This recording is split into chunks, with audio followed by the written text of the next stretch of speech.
Hello, everybody. Welcome back to Frame Trap. I'm your host, Brad Ellis, and I'm joined by my co-host, Michael Damiani. Yo!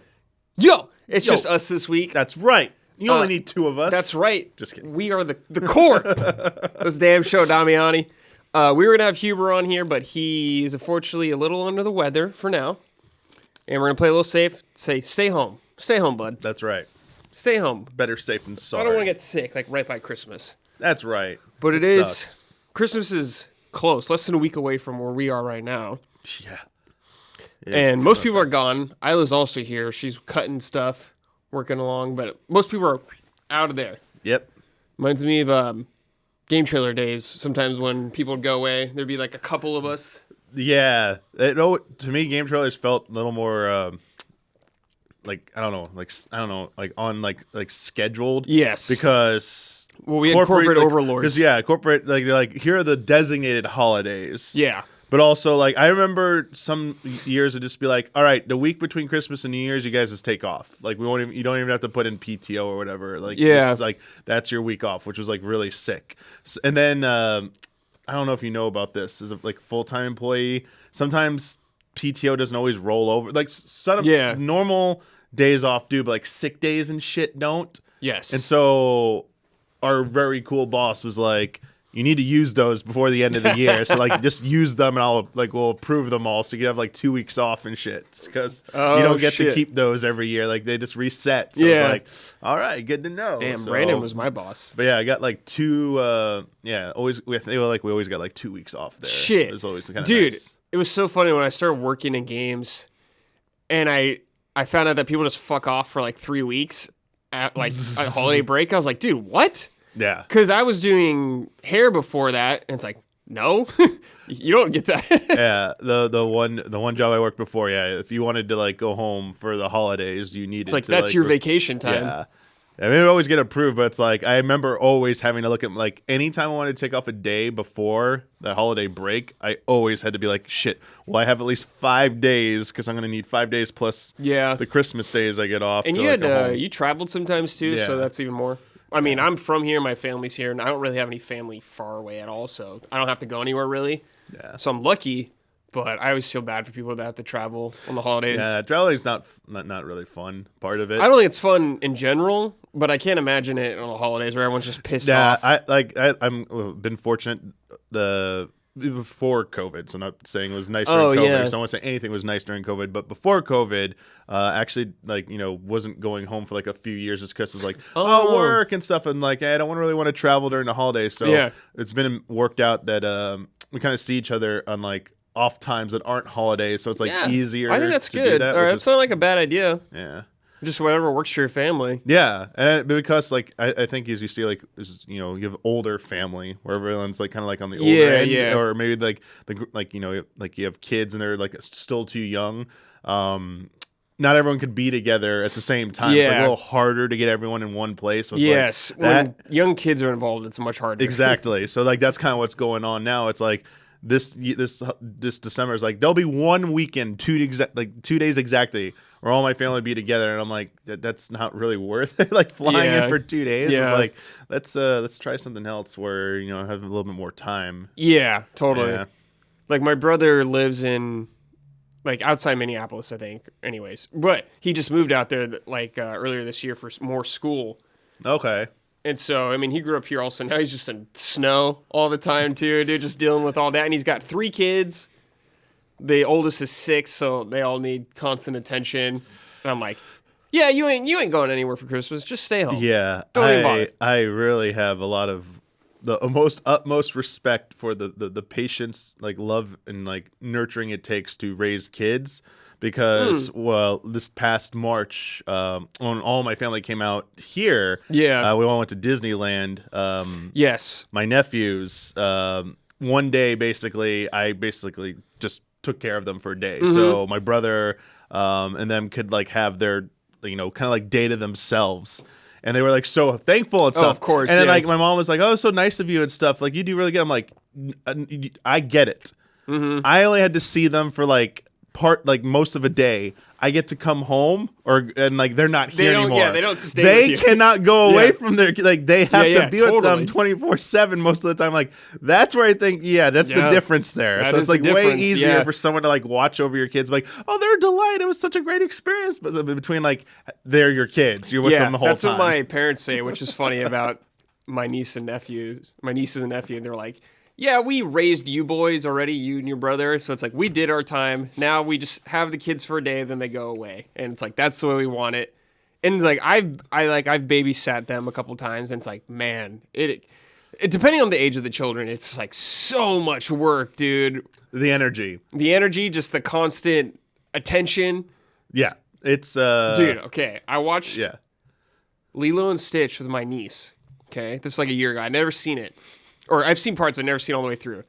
And she's just going, like, asking me questions the entire time. Yep. What's happening? What is this? Who's that? What's going on? I'm just like, I don't know.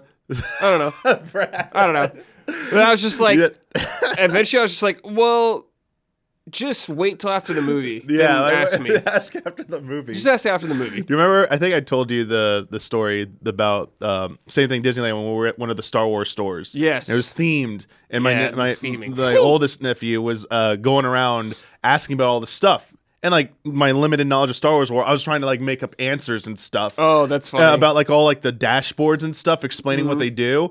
And when we get to the exit of the store, he goes, "By the way, Uncle Mike, I know all that was fake." That's funny. So it's like, okay, now why you let me explain all That's funny. So like I was trying to like you're just entertained. I was trying to entertain them by like, placating them by answering all the questions, whereas like you're just like, yeah, maybe you should wait. Whereas like I learned my lesson, like, all right, maybe don't play into it sometimes. Well, if you go to the Nintendo World or whatever the hell it's gonna be called with them, you're gonna know what you're talking about. Oh, it's gonna be flipped. You're gonna be if my family, they're gonna lecture you? No, it's gonna be like I'm gonna be like telling them stuff, and they're like answering like I'm gonna be asking them questions. They're gonna be like, I don't know the answer. Like, come on, know the answer. What's up? Come on. Oh, let's go ride this. Like, no, I'm going to ride this. You get in the back. Get a back seat, Junior. Like, I want to go again. We went to the store. It's like, I'm going to be asking the employees, tell me all the lore here and stuff. Oh my God, quizzing them? Do you think they'll RP like they do at the Star Wars land? I don't know. I don't know if they do it at How the hell could you even Japanese. RP, though? I don't know if they have, so they will have characters out there in costume. Yeah. But like not the employees, but I don't probably. I don't know if the employees are going to do any kind of RP. I think they're just there to help out. Because you have those the wristband things, so they're probably just tech support. Dude, that sounds like a nightmare. I don't know how it's gonna work here. Yeah. Maybe in Tokyo it works better. I don't know, but it just seems like it's gonna be so damn crowded here when it opens, especially. I heard that they are supposedly for the launch. It is going to be like Galaxy's Edge. It's going to be limited time slots. Like, so you can only go between these times to that part of the park. Do you know how many rides are in there? Just one or two? I believe there's only there's the Mario Kart, and then there's the Yoshi ride. Yoshi ride? Huh.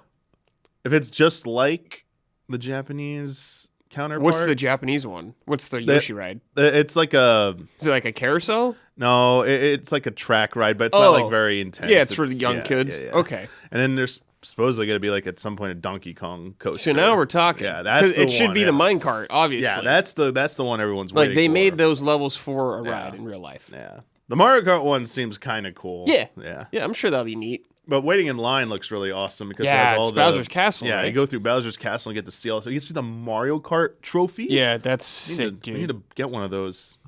I wonder if they'll have the champagne bottle from the They'll SNES. sell them like $150, $200. No way. A pop. Would they? Has Nintendo sold any alcoholic beverages licensed? Ooh, I don't know off the top of my head. Because I wonder. I don't know. If they did, probably not here. Not in the United States. Yeah. Yeah, I wonder like what Japan's done. I mean, because I think of Final Fantasy, it's like slap that name on anything. Oh yeah, they sell. Well, Capcom sold drinks, but they weren't alcoholic. The E-Tank, energy tank things. Yeah. Those like energy drinks. There was Potion. I mean, like Square Enix has sold alcoholic beverages. Yeah, they have like cafes and stuff. I guess like yeah. I just don't like officially. I guess those are officially licensed. I don't know. Like I wonder if I'm just gonna be able to buy a Seventh Heaven themed beer or something like that. Yeah. One day. Seventh Heaven themed beer. Yeah, because it's a bar, you know? Imagine that, but I bet that would be a highly sought after job, like being a bartender. At Seventh Heaven? Yeah. Probably. Yeah. I could see it. It's a pretty cool bar. Yeah. I liked getting some lore about that bar. Ooh. Yeah, you did. Yeah, I did. Yeah, you did. Yeah, I did. If you didn't know, welcome to Frame Trap. We talk about video games here, what we've been playing, diving in deep. We got some good stuff on here that me and Damiani have both been playing. But first, I asked some of our listeners what some of their favorite moments of the year were, gaming moments. Okay. Because this is the last episode before the next year for us. Right. So we're doing a wrap on 2022. All right. So you're copping Bloodworth. Did he do this for the listeners? I know he did for us. Yeah. Okay, well we're gonna steal it from Bloodworth. Okay, we're stealing it from. I was also gonna make us do. Since Blood's the only person who's ever come up with a year in review. Yeah. I was gonna make us do our wrap ups too. You know, our like your PlayStation wrap up, your Nintendo wrap up. Yeah. But I totally forgot to get it all set up. So sorry. Okay.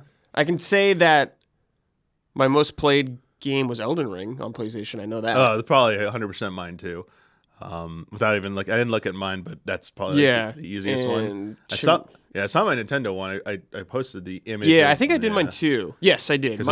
My number one was Shin Megami Tensei 5. I think. Nice. Then Triangle Strategy. Then Live Alive. Nice. And mine was Xenoblade 3, Fire Emblem Warriors, 3 Hopes, and SAS Online. Hey man, great games on there, dude. I don't blame you. Wait, what were you playing on there? They don't tell you what you play. That's the only thing. I wish it would show me what I played. But what do you think you've been playing on there? Well, I only remember playing Super Metroid a few times, but that's not that long of a game. No. And Resident Evil 4. I count. put 24 hours into Resident Evil 4 in 2022. Okay. So I was like, it had to be more than 24 hours. So I was like, yeah, I'm like, what the hell did this guy play on? There's like a huge RPG so I was like, on there. I was like, maybe like Achieve It Yourself. Time counted towards it, and Alive Achieve It Yourself. Probably did. I did probably like a few hours there, but I was like, yeah, something I'm forgetting on there for sure. All right, let's actually get into it. Okay. This is from Obisco Cho. OBSCHO. Obscho. I don't know how you say it. Whatever. Here we go. My 3 favorite gaming moments of 2022. Number 3. Getting the Blasphemous Blade in Elden Ring and cheesing my way through the rest of the game. I am not a great Souls player, and while not legit for some, quotes, gamers, I love to grind it out in Mohwyn Palace and just obliterate the rest of the game.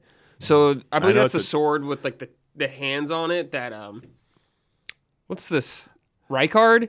You know. Oh, I thought this was. Both of us together! Yeah, sorry, I thought this was the.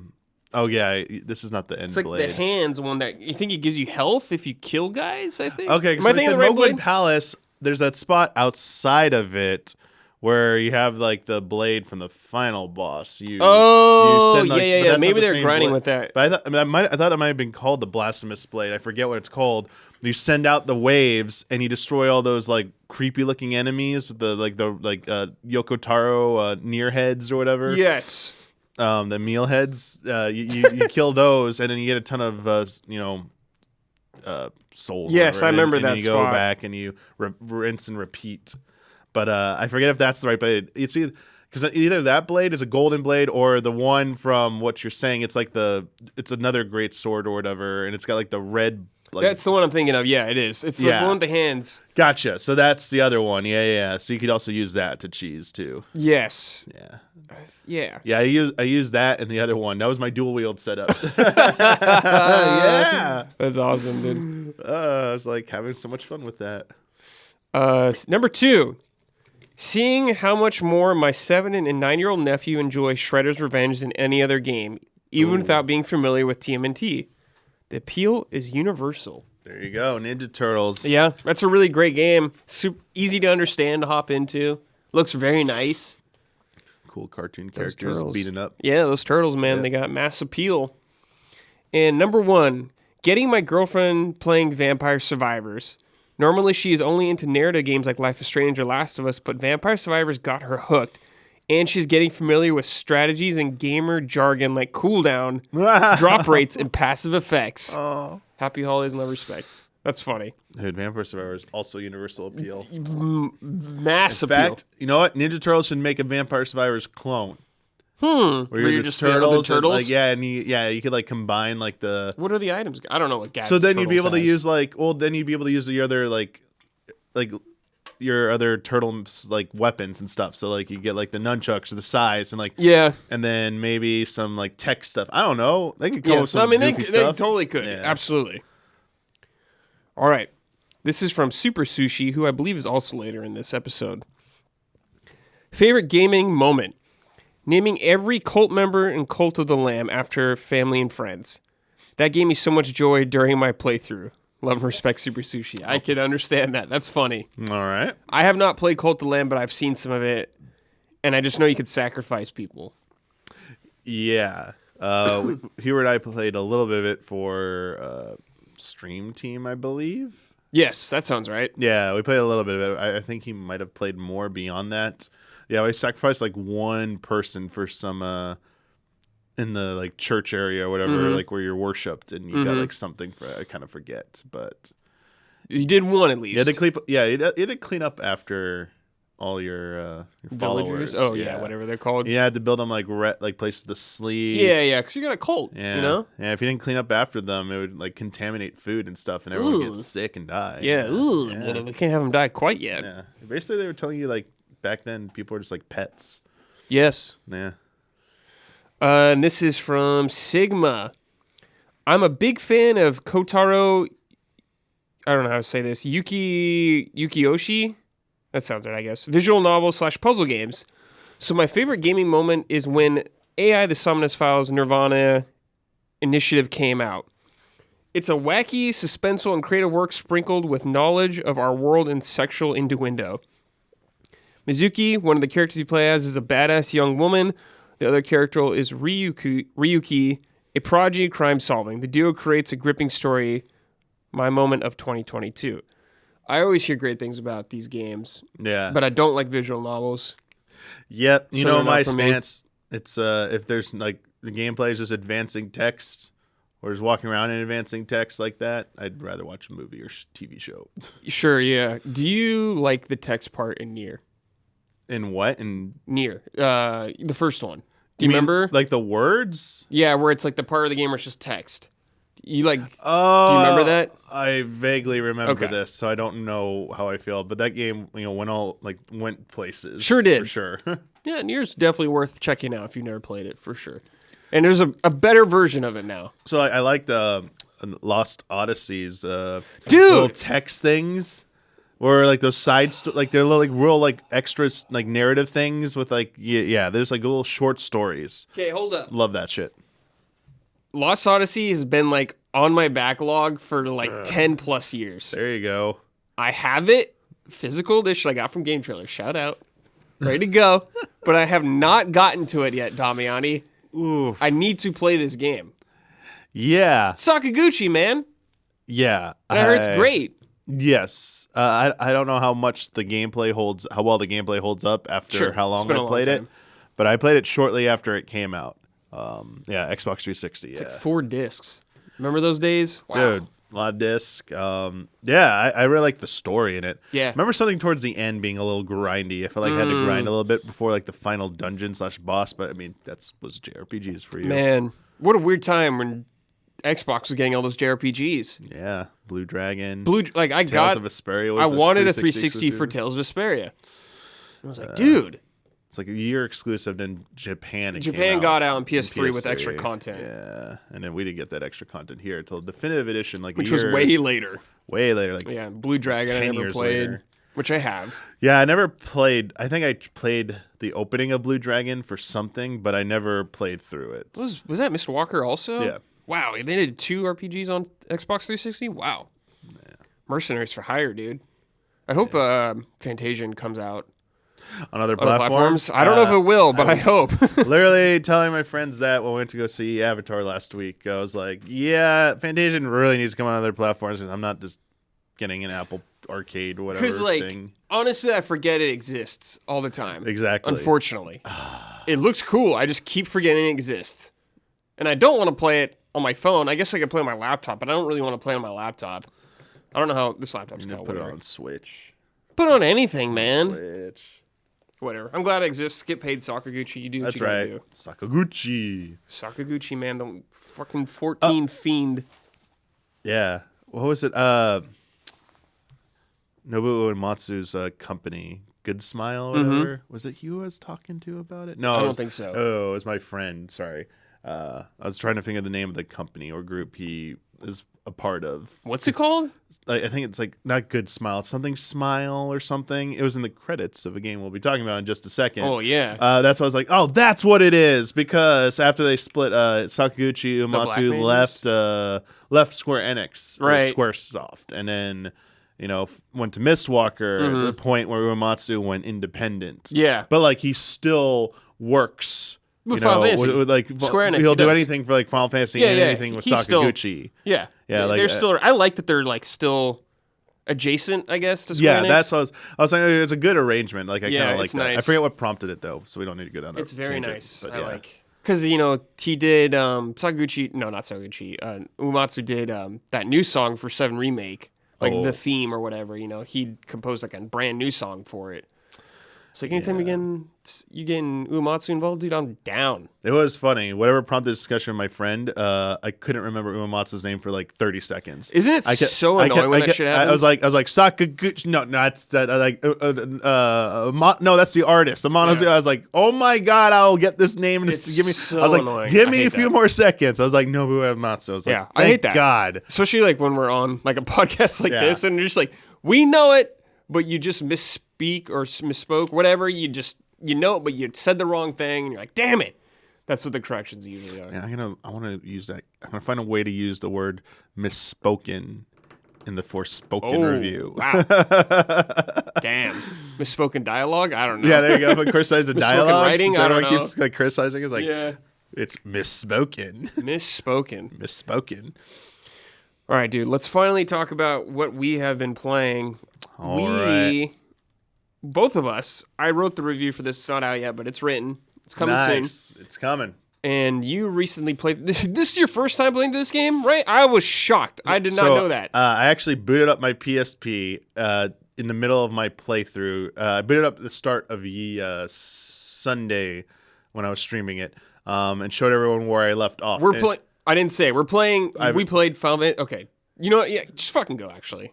Final Fantasy Crisis Core Final Fantasy VII Reunion. Yes. That's what we've been playing. And I was showing off the OG PSP version because I can't find my box for it. But I have the UMD in my PSP, so I'm like, the box is just somewhere. Huber has the box still. Yeah, it's somewhere in my apartment. Nice box. Yeah, it's a nice box. And I loaded my save file. It was like 2 hours and 40 minutes. That's how long I played the original one. I was in the Shinra HQ.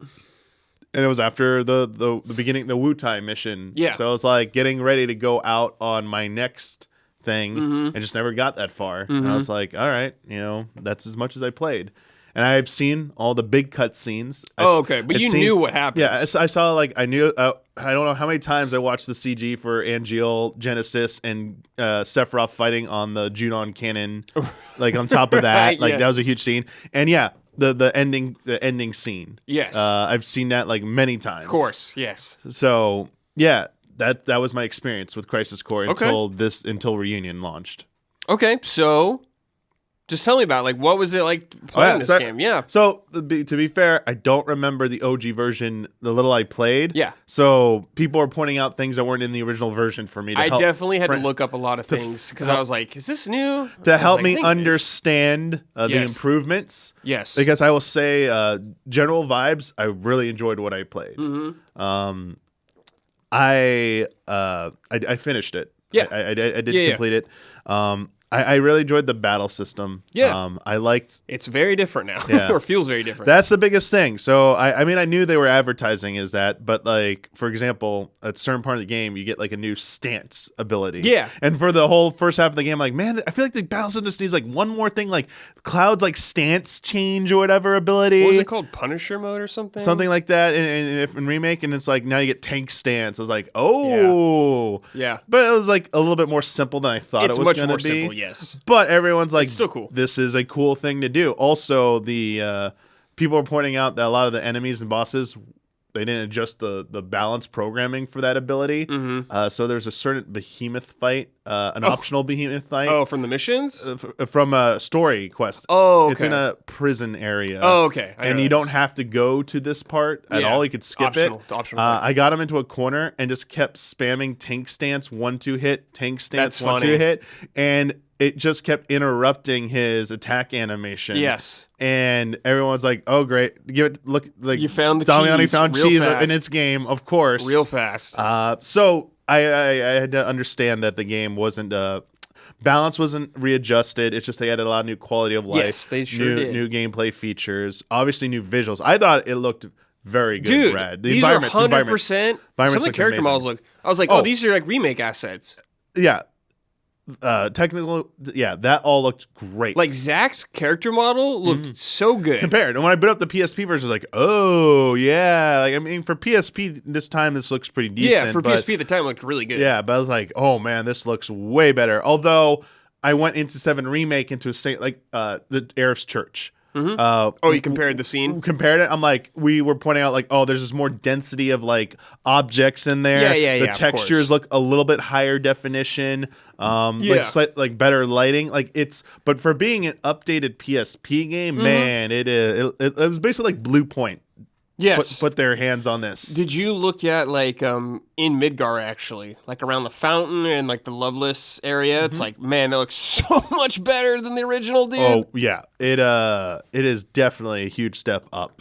So a lot of praise for that. A lot of credit for them doing that. It ran really good too. Performance wise on PS4 it was a PSP. Or PS5, yeah. But it ran damn good. Yeah. And Switch, I watched you play a little bit of it a while ago, and it seemed to run pretty good too. Yeah, I think performance-wise, this version ran very well.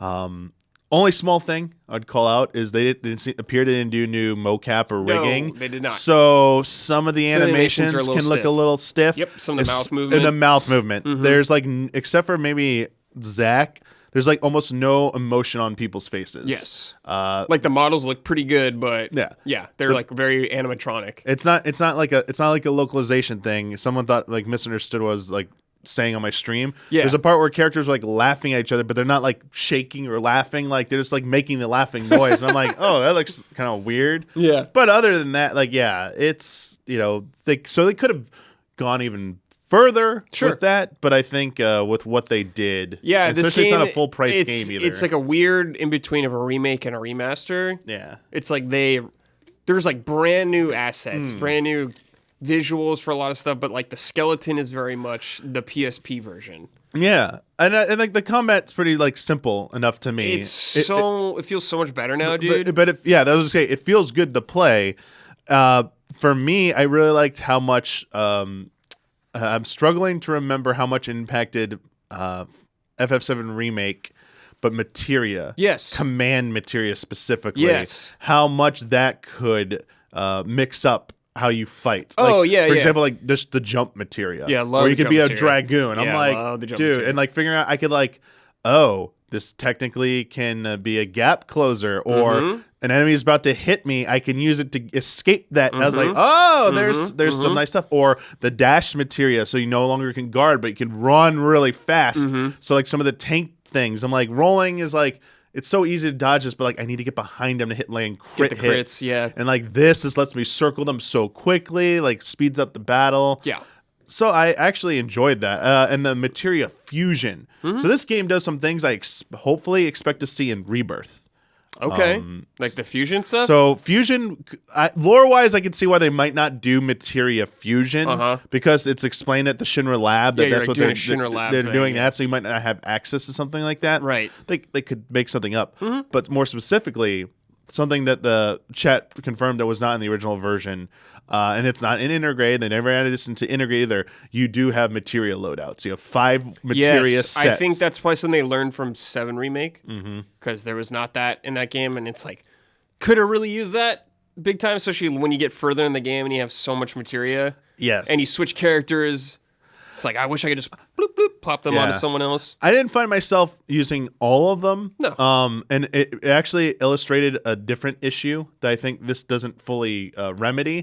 But I basically had make me a tank to survive. Like when I was fighting enemies, like when I was doing higher rank star missions, I'm like, I just need to survive. Like I can beat this. I just need more HP and more defense. So it's like stacked with all those HP and Vite ups. And then I had my default setup, which is like a little bit more of a mix, and always trying to have like no materia fully like master rank or anything like that. So I was constantly trying to rank up my materia. So all that is still in play, which is really cool.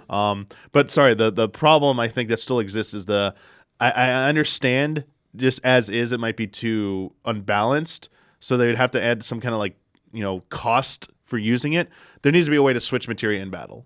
I'm very thoroughly convinced that like that's my biggest frustration is when you, even in this, when you walk up to enemy, you do not see its weaknesses until it says, the annoying thing, combat mode, engage, whatever it says. Which they need to patch an option to turn that shit off. Like, so are you saying like if you go into a fight, you don't know what the enemy has, and you see it says like, oh, it's weak to fire, and then you don't have a fire materia like this. Yeah, you can run away, and then like, but then like that battle vanishes. You have to like trigger another one, and then you could like backtrack. Yeah. So the cost. So I propose on like ideas where I said maybe it's like a cooldown. Like you can only do one, but then like you can't take like you can't do it again for a certain amount of time or whatever. So you or maybe it has like some kind of like time like penalty or something where you have to expend MP or AP to do it.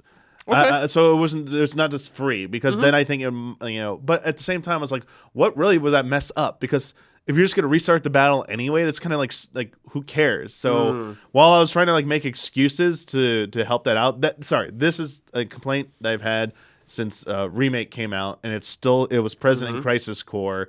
Just would really like them to have a way. Maybe if you just like had the difference, like if you had Libra fully leveled up. I actually didn't fully level up, so I don't know if it does this, but like outside of combat, you'd be able to like you see an enemy, it's like, oh.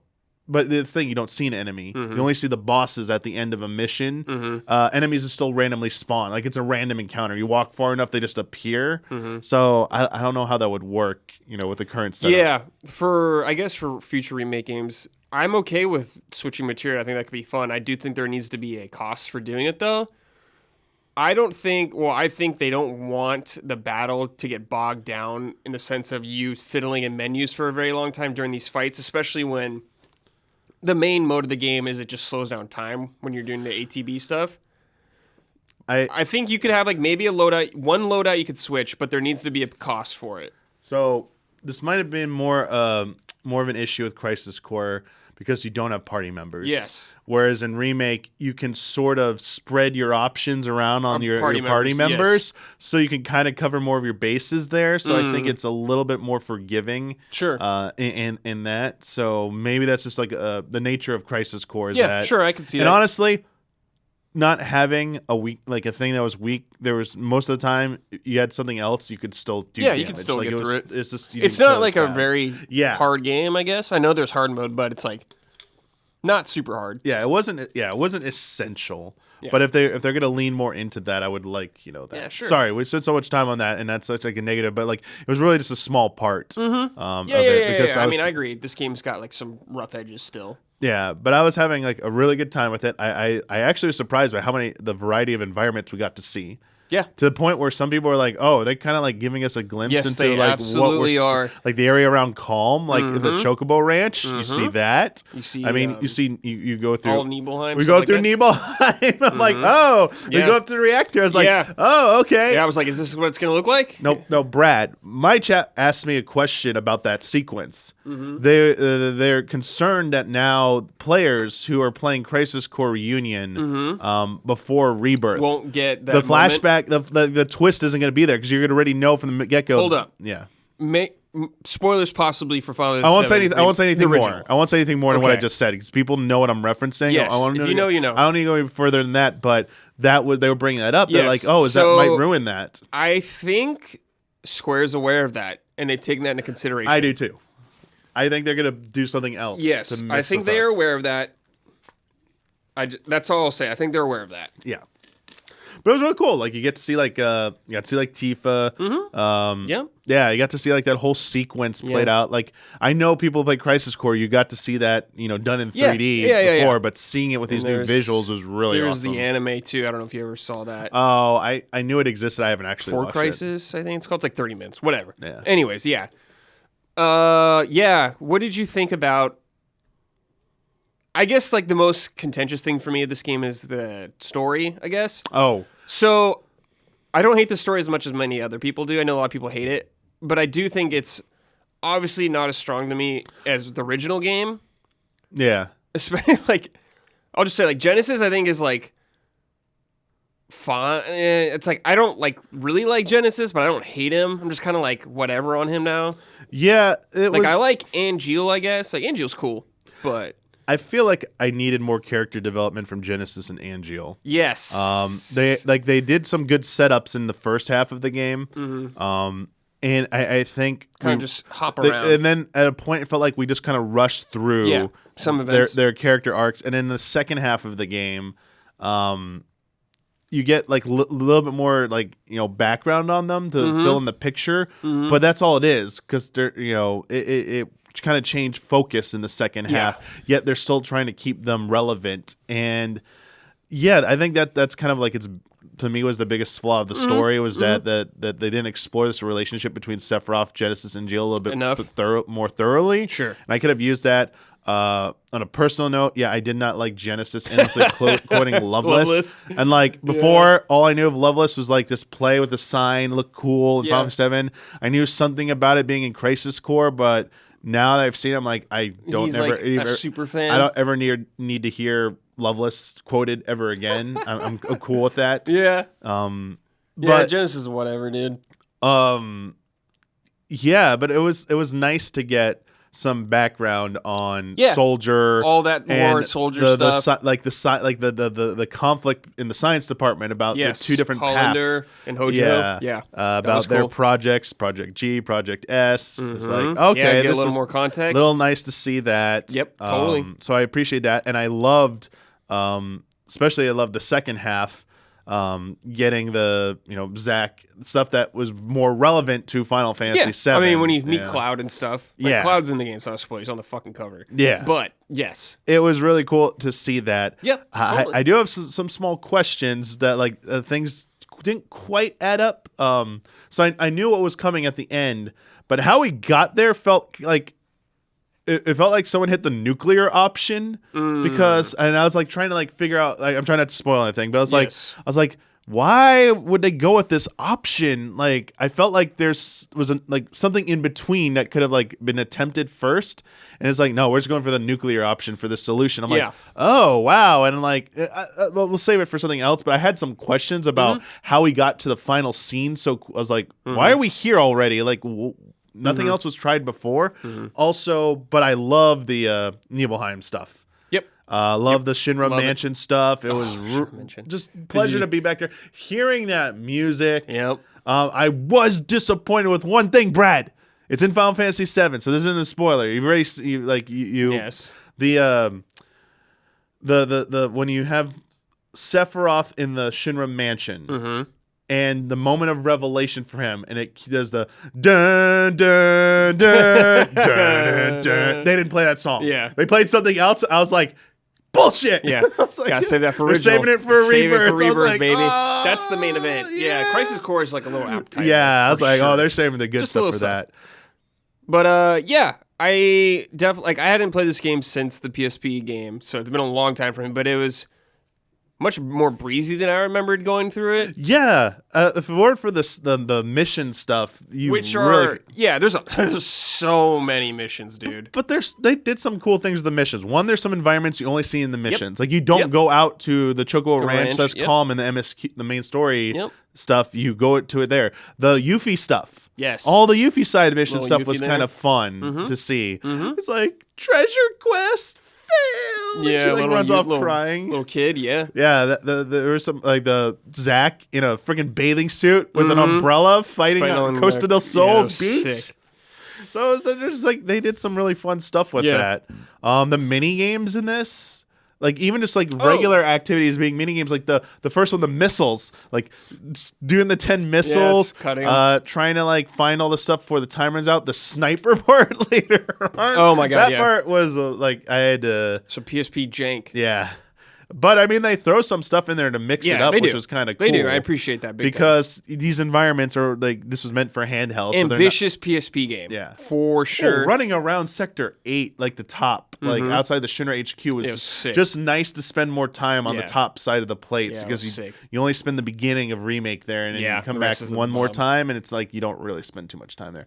Loved when you come back at a certain point, Shinra HQ music, they kick in the Shinra music. Oh yeah, because it's not playing at first. I'm like, oh, it's just okay, and then it's like, it's so all good. Dramatic. Oh, it's so dude, good. all the Easter eggs in there about like the space program, like Sid's in charge of this on the highway at one point, coming from from Nibelheim, and it's like it says Cosmo Canyon. You see something on the cliff. I'm like, yo, we're getting to see glimpses of some little sneaky peekies. Like Junon, you walk around in Junon, you fight missions on a ship. It's like, hey, they're just like, yo, letting you know, here's some little assets, maybe. Yeah, here's a little peek of what you might see in the future. Yeah, good game, definitely. If you're playing Final Fantasy VII, I'd recommend it for sure. Worth checking out. It's a well done remake / remaster. Much more of the still remastered. It's got the skeleton of the PSP game, but it's got some nice bells and whistles for sure to help it. Yeah, and I didn't mind that the DMW system. Oh, I meant to ask you about that. Yeah, it feels so like it's so like a bonus. Weird. Yes, but that's what I said in my review. It's like not essential to get through fights. It like they can give you nice buffs and stuff, but it's like you don't feel like you ever get screwed over because you didn't get great rolls. I would like a little bit more control over summons, though. That was the only thing. They're much more rare. Yeah. There are materia you can use that will increase the chance of the limit break things happening, but not the summons as far as I wonder understand. if that's like new game stuff like that. Or because I'm pretty sure there's stuff there might be that I didn't get to. Stuff, yeah, I didn't try any of the extra stuff, but... some of those summon animations are freaking top notch. Yeah, those are remade too. Those are new. Like the better Bahamut, it wasn't called Neo Bahamut or Bahamut Prime, but like doing Exaflare. So like for me in my mind, Exaflare is just a giant circle arrow that moves across it's an AoE that moves across, and you got to dodge it. And like in Final Fantasy 14, and it's a meme. And so I'm expecting some kind of like their eruptions. So I'm like expecting a bunch of these eruptions. He just flies off into space. I'm like, oh, this is like the Final Fantasy 7 stuff, and then like shoots the moon, and like then a beam. It's like so elaborate. Like some Dragon Ball insane. Shit. The Tomberry one was my favorite one because he's coming out to use the knife. He trips on a rock. His knife just flies out. It's so goofy. Love Tomberry. Or the Cactuar one where Zack dances. Zack's a great character. I love Zack. So, Brad, I'm going through this game and I get to the Zack Cloud moment, and I'm like, dude. This is the story of Huber and Brad meeting each other right here. Oh, that's us? Well, they kept trying to tell me Zack is Huber. And I know Zack is Brad and Cloud is Huber in this. Because at this point, Cloud's so happy and jolly. He's a much different character. Yeah, he's like the jolly person right now. Look how like happy and upbeat he is. And like Zack's the cool dude who's like, yeah, I'm He's the vet. He's the vet at that point. Yeah, so I was like, dude, this is totally Brad. Did you read the emails and stuff? Like Zack, or like the emails like Cloud sends Zack and stuff? Very heartwarming. Yeah. It's like, oh, Cloud, you're such a fucking dork right now. Yep. I was like, dude, this is what Cloud was supposed to be like before. Stuff happened. Yeah. Also, a lot of people are comparing Zack to Sonic. A lot of people are like, that's a Sonic moment. Stop it. I hate that. Don't ever say that again. Ian Alexander wrote in, would you recommend Crisis Core to FF7 fans who aren't usually into the Kazuyoshi Nojima... I can't say his name, but Nojima's writing in Advent Children and Kingdom Hearts. I've always been scared of tainting my original FF7 experience, but he was also on the writing team for FF7 Remake, which I enjoyed. How do you think the story compares? Well, Ian, Nojima wrote on the original game also. So, I mean, I don't think the writing's as good, but it's the same, like a lot of the same people writing it. It's felt more coherent and enjoyable than Advent Children's writing. Yeah. Advent Children's, I haven't played Dirge of Cerberus. You don't need obviously, but for me, the low bar is Advent Children. Yeah, you watch Dirge Advent Cerberus. Children for the flashy ass shit. You're Yeah, not watching you do. it. And Yeah. for some of the one-liners, but you're not Advent watching Children it for the can story. be definitely hard to follow. You got to like really focus. And I think this is great because if you play, especially if you just played Remake in the last 2 years, we just came off Intergrade on like PC earlier this year, so it's kind of like very fresh. Yes. I think this is a very, not maybe essential, we'll see, but like very important supplement. And I think you get a lot of enjoyment by playing this after you played Final Fantasy VII. I would, absolutely recommend to play this game. If you like Final Fantasy VII, you should play this game. Yeah. Without a doubt in my mind. Don't skip it. This is from Brandon K. Gain. Hello, everyone. With Crisis Core Reunion being on deck for this episode, I wanted to write in and say I'm loving my time with my favorite gaming universe. As I write, I've put in nearly 15 hours, and I'm only at the start of Chapter 5. Damn. By the time this episode airs, I might have finished it, but the reason I'm taking it slow is the mission system. I love how by utilizing missions to search for and be rewarded with all kinds of goodies, you can create a build for Zack that can be OP where you can do one-shot enemies if you know what you're doing with the materia fusion system. That's true, you can. Oh, yeah. The missions definitely feel like optional if you want them to be. That's what it feels like to me. Oh, yeah. So I wanted to ask the panel, what do you think we can glean from Crisis Core Reunion to provide potential hints for Rebirth? For example, even though much of the level design isn't the best, the environments that have me thinking of how Rebirth is going to look. We talked about this, yeah. In addition, the ability to have 5 fully customizable preset materia/accessory loadouts is my favorite quality of life improvement that I hope carries over. Finally, with Ever Crisis Beta being delayed until the coming summer, do you think we could now be on a cadence of FF7 game every 6 months? Thanks for taking this long-winded submission. If you do, have a wonderful and happy holidays. Stay easy, fellow allies.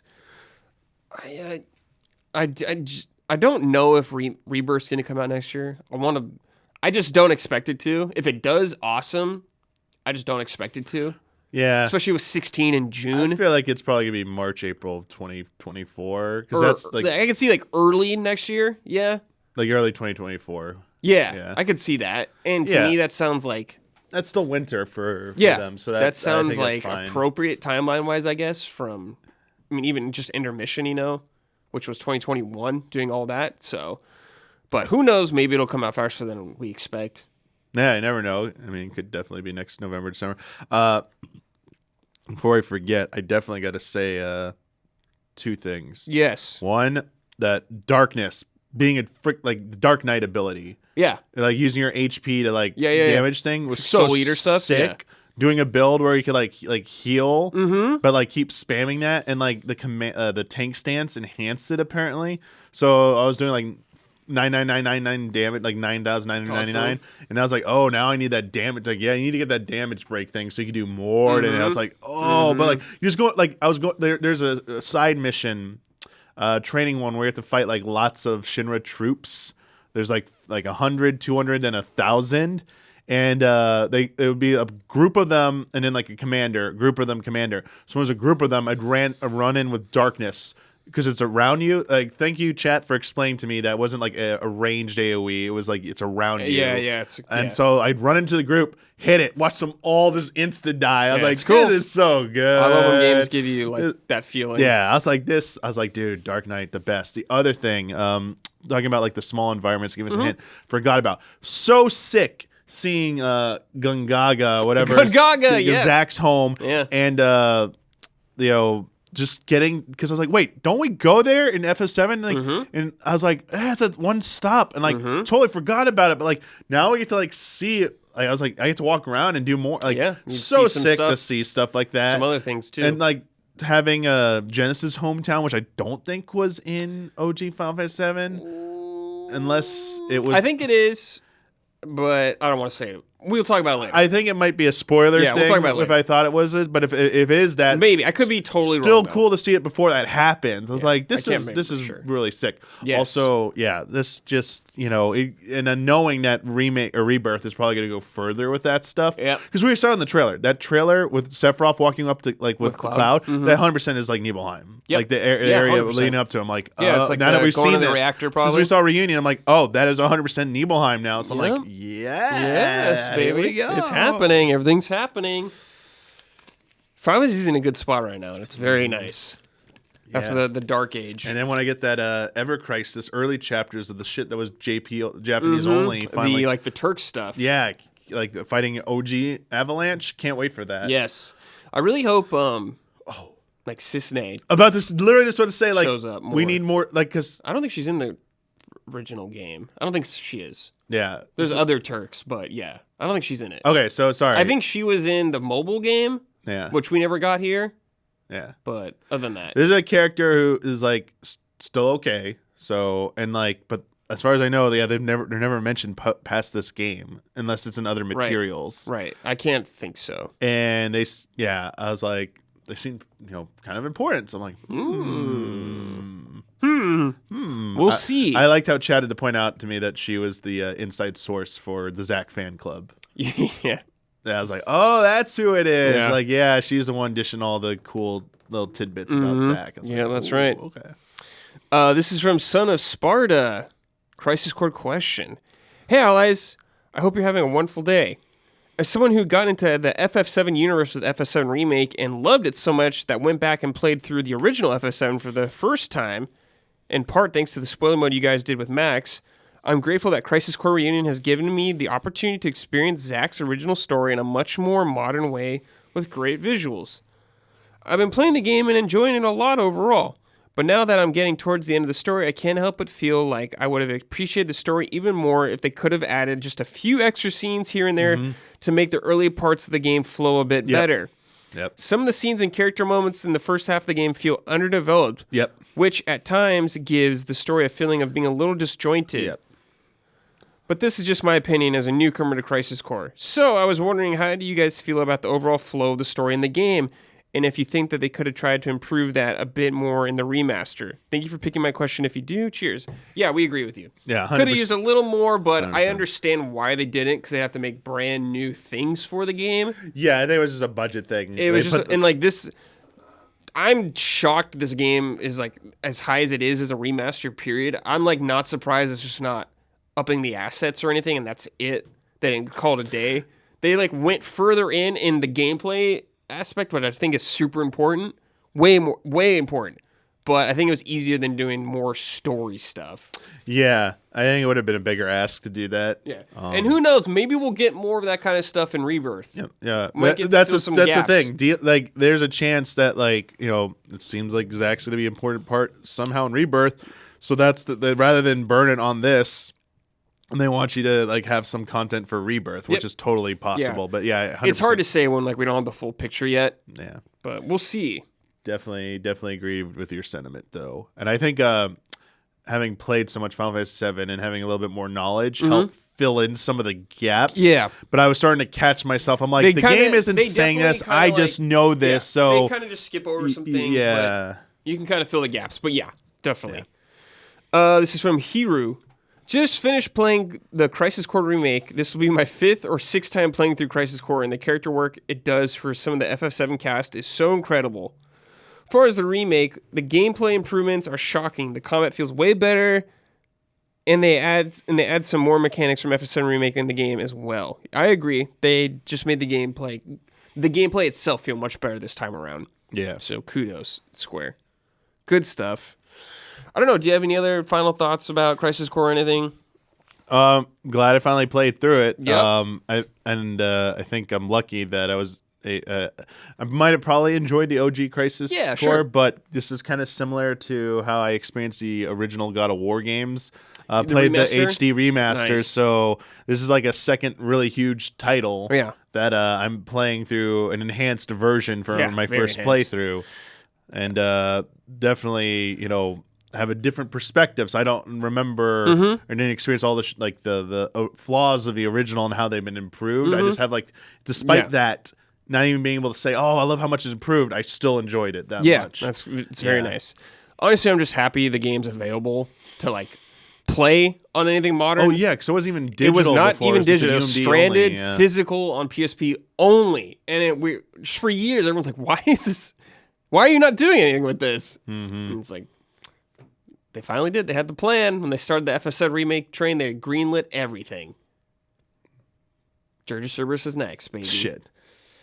Well, I mean, if they do an enhanced version of that, I'll finally play it. But I think I've started that game 3 times. I'm like, nah. I beat that game again a year ago. Dude, that game could use some refinement for sure. Now, I do know, chat pointed out to me, I might have seen it at some point in my life. I would remember if I saw it, but doesn't come to mind when I think of it, though. Apparently, the secret ending of Dirge of Cerberus is relevant to Crisis Core. Yes, it is. So if you really want to know everything, it's all connected, dude. Yeah, you might need to play Dirge at some point. It's all connected. It's okay. Dirge is the furthest in the timeline that we've gone so far, so yeah, you don't have to worry about spoilers yet. Yeah, but we'll see. Okie dokie. The next game I've been playing is Dragon Quest Treasures, baby. All right, Brad. We did a preview of this a while ago. I was like, oh, cool. Seems cool. I'll swimming. This is a Switch exclusive, right? Switch exclusive for now. We'll see. Oh, yeah. But yes, Switch exclusive. I played 5 or 6 hours of this game right now. We're swimming, baby. Okay. We're swimming, dude. This game, I like this game. All right. It's cool. It's better than... It gets better. I know we played it. I imagine it probably does. It gets better, but it's cool. Judging it off an opening tutorial that we played at the preview event's not probably the best to go off. No, your mileage will vary, of course. Depending how into Dragon Quest you are. I like the Dragon Quest universe, so I'm like, yes, this is cool. This game is a prequel to Dragon Quest XI. You play as Eric, who's a party member in 11, and Mia, his sister. So the whole... This game's weird, but I like it, okay? So the whole point of the game is you are getting treasure, dude. I like the plot because it's just a very fun kid Goonies kind of thing, I guess. Of just we're gonna go out here and get treasure, and we're gonna compete with other treasure hunters out there. So you are Eric and Mia. You get out treasure. You go out in the world. It's real time. It's not turn based. You're fighting real time, but the whole thing of the game, or one of the big mechanics of the game, is you recruit monsters for your party member. So you have a hub you go to, or you can go out to everywhere. There's a bunch of islands. Anyways, you get your hub. You can play as Eric or Mia. It doesn't matter. You can switch off. I like to switch off each time I go somewhere and come back. Give me each a turn. But you got your party members, dude. So, right now, dude, I got a king slime on my party, dude. All right. A big king slime running with me, dude. Big boy. Love it. And I got, some, little bat guy and other things, and they fight with you on the field. What I like about it, though, is they don't just fight. They each have, a utility ability so that you could use outside of combat. So, a slime, the king of slime, I can jump off him and jump higher. Yeah, so if there's, a cliff I need to climb up or something I can jump up, get a little higher. I got this, piggy guy, this little piggy lady or whatever. I can ride her like a mount. Nice. For a brief period of time, so I can go way faster and I can jump off stuff and not take fall damage. So I'm like, cool. Love that. And I got a little bat guy who I can glide with, the Breath of the Wild glider did, so you can just cruise down stuff. All right. Because you're exploring these islands. The game takes place on a series of islands that are all very close to each other, and they have tons of different elevation like that. So that actually can be a part of it. Going out there, the whole point is you're collecting treasure. There's a story, of course, but the story's hey, collect these 7 artifacts or whatever. We can get the main treasure. So I'm like, all right, cool, whatever. The story is very basic, doesn't matter. It's just fun Dragon Quest stuff. You go out there, you collect treasure, but I like it because you go out in the field, and your monsters talk and stuff like that. And so you got this little slime guy going "Where's the treasure?" And I'm like, yeah, I like this. This is jolly. But when you get in your treasure, they can kind of sense it, and you have this ability where you can use a compass, and it'll kind of point in the direction of the treasure, and you have to go out there and just kind of find the treasure. But when you go out there to find the treasure, the monsters can give you hints. If you're close to it, you can get 3 screenshots to kind of show you where it is. All right. You got to find it, but There's always 3 and 1 black and white one. The black and white one is like the best picture, the most clear, but it's black and white. Yeah. But to me, it's still by far the superior pick every time, so I just pick that no matter what. But you get treasure, you collect loot, everyone gets happy, you're like, hell yeah. You go back to your base, and your base ranks up. You get like a treasure rank. So you got this base where you get your treasure rank, but throughout the adventure, this base kind of builds up more and more, and you get people like when you recruit monsters and they're in your party, they'll be like just wandering around the base and stuff. Nice, love stuff like that. Like I have a metal slime, and he just kind of like zips around whenever I get close to him because he tries to avoid you. And my king slime's like dancing back there. But I've like been doing quests now where I've gotten people to come to my village, like recruit them. Went out in the world, there's like these guys. This guy wants to make a shop. It's like, yo, if you find me this item, I will come back to your base and be a merchant. Okay. So like, all right, cool. Get you, recruit you, start building up my base. If you're into that kind of stuff of just like leveling up your base, you're gonna get that dopamine rush. Like, dude, when you get the treasure, you like collect treasure dump, it tells you how much it's worth. You see the gold pile go up, dude. It's like max dopamine. I'm like, this is some mobile game action right here. There you go, yes. I'm into this. Higher and higher, higher. Yeah, just, you got a good sound effect for it too. Oh yeah, dude. You get a treasure room and you can like put treasures on there to mount them, dude. Oh, nice. So but dude, later in the game, when you get further in the game, if you have stuff on display, pirates or other treasure people try to steal your treasure. Yo, no. So I was like, yo, this is MGS 5 right now. Gotta defend my base, dude. But like, it was pretty easy that I only did one, and like there was some guys invading, and I killed them, and like you take a flag, and that's it. And I was like, all right, cool. Okay. But there's parts in the game where you could steal treasure from other people too. Oh. Like you go out in the field, like the game tells you like, yo, there's this treasure, this group has it. You can go out there and take the treasure from them. I'm like, cool stuff. But so the game, there's like 7 islands. You can select what island you go to. You have like this weird train that takes you anywhere. You saw it in the thing. Train, yeah. So you get to these zones, and there's other train stations you can unlock by doing quests for people. Like you run down this area, and this guy's like, yo, I need all these materials. If you do, it'll open up another train station on this island, so it'll make it easier for you to travel back and forth between them.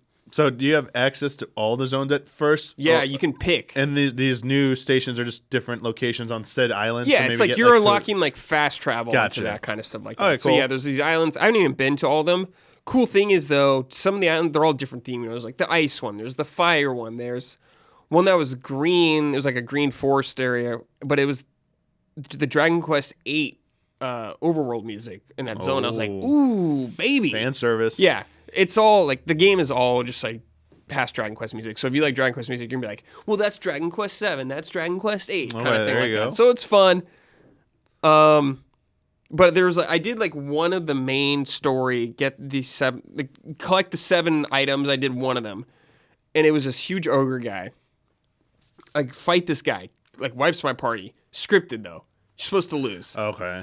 Then it teaches you like, yo, you gotta get this item. You have a slingshot. I think you saw this too. You have like a slingshot. And you have different like ammunitions you can use to like heal your monsters if they're getting hurt or something like that, or you do fire damage. I got a stun one. Shot this guy, stun him, then I stole his treasure from him. Because you can steal treasure from monsters. If you sneak up on them, you can like hold A, it'll build up really quick, and you'll dash forward and try to. There's like a spinning wheel, you have to time it perfectly to steal the treasure, but you can fuck up. Okay. So it's been good. Combat, very basic, you're just smashing, but you have a few like combat abilities you can use. Like every monster has one combat ability they can use, and you have one. You have like a little meter that builds up. Like the King Slime, he does like some huge frost attack that does a bunch of damage. But like if you're Eric or Mia, they do like the psych up kind of thing from 11, and they just do a lot more damage. And so I've been doing that. Then later on, I locked like a little mini dungeon thing. I was like, ooh, dungeon. Yeah. Go in there. First one, it was just a room where you kill guys. And I was like, okay. Like different floors. I'm like, this is kind of boring. But then you get it, you go through the end, you fight a boss, then it tells you where, like gives you like a hint to find one of those main 7 things. Oh, okay. So I'm like, okay, maybe it'll get more in depth later on, but so far. Whatever. So far. But I've gone out in the world, and there's definitely monsters that are much higher level than me that I can't fight yet. Oh, not dude. I want to get these kind of guys. I want to recruit these guys, but I can't. Maybe I could take them on, but so how do you actually recruit a monster? So when you fight them, there's a chance that they will automatically want to join your party. Okay. Okay. So, but in order to actually recruit them, you'll need specific items. Okay. So it's like, hey, if you want to get this guy, you'll need this type of leaf and like this material and a couple other things. You could find them usually in the zone they're at, which isn't too bad. Or later on, you can buy some from merchants. Okay. But you also have like the slingshot thing I mentioned earlier. There's a one where you can, it increases your chance to recruit them. Okay. So there's that. But also as you ranked up, I've been noticing you get like some passive buffs.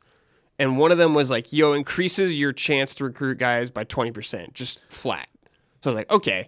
So the more you rank up, the easier it's going to be. Gotcha. Okay. But so I definitely fought the King Slime. I saw the King Slime right away. I was like, okay, I'm going to recruit this guy. But he was like 7 levels higher than me. So I had to fight him a couple times. Then eventually I got to recruit him. But I was like, so you kind of got to farm some guys, but not too bad. Okay. Yeah, I wasn't sure if it was like Pokemon where you got to like whittle them No, down. you don't got to do anything like that. You just beat them. Or like Persona where you got to like interview them. No, and nothing like that. You just beat them and there's a chance that they'll come back to and you go back to your base and you can choose who you want. Gotcha. Okay. There's like, slots. Like you can hold this many recruits at a time. Like, but then as you level up, it'll increase more so you can have more people that you can recruit. For the enemies trying to invade your hub thing or whatever, or your base, is it strictly just you need to return back to defend it, or can you have your set monsters to guard it? I don't know yet. I'm not sure yet. Okay, because I haven't ran into that encounter yet, but I wonder that too. Yeah, I didn't know if there's like any kind of strategy behind like. Yeah, I don't know. Maybe I'm not sure. It only happened to me like that one time. But I wonder, because like I got some big boys in that base. I want them to hold it down. Yeah, and so far you haven't felt like really the need to swap out the monsters you bring with you. Like, has any like? There's been there's been like an area. It's like, hey, for one of your quests, you need to go to this area. Okay, this like camp. Talk to this person.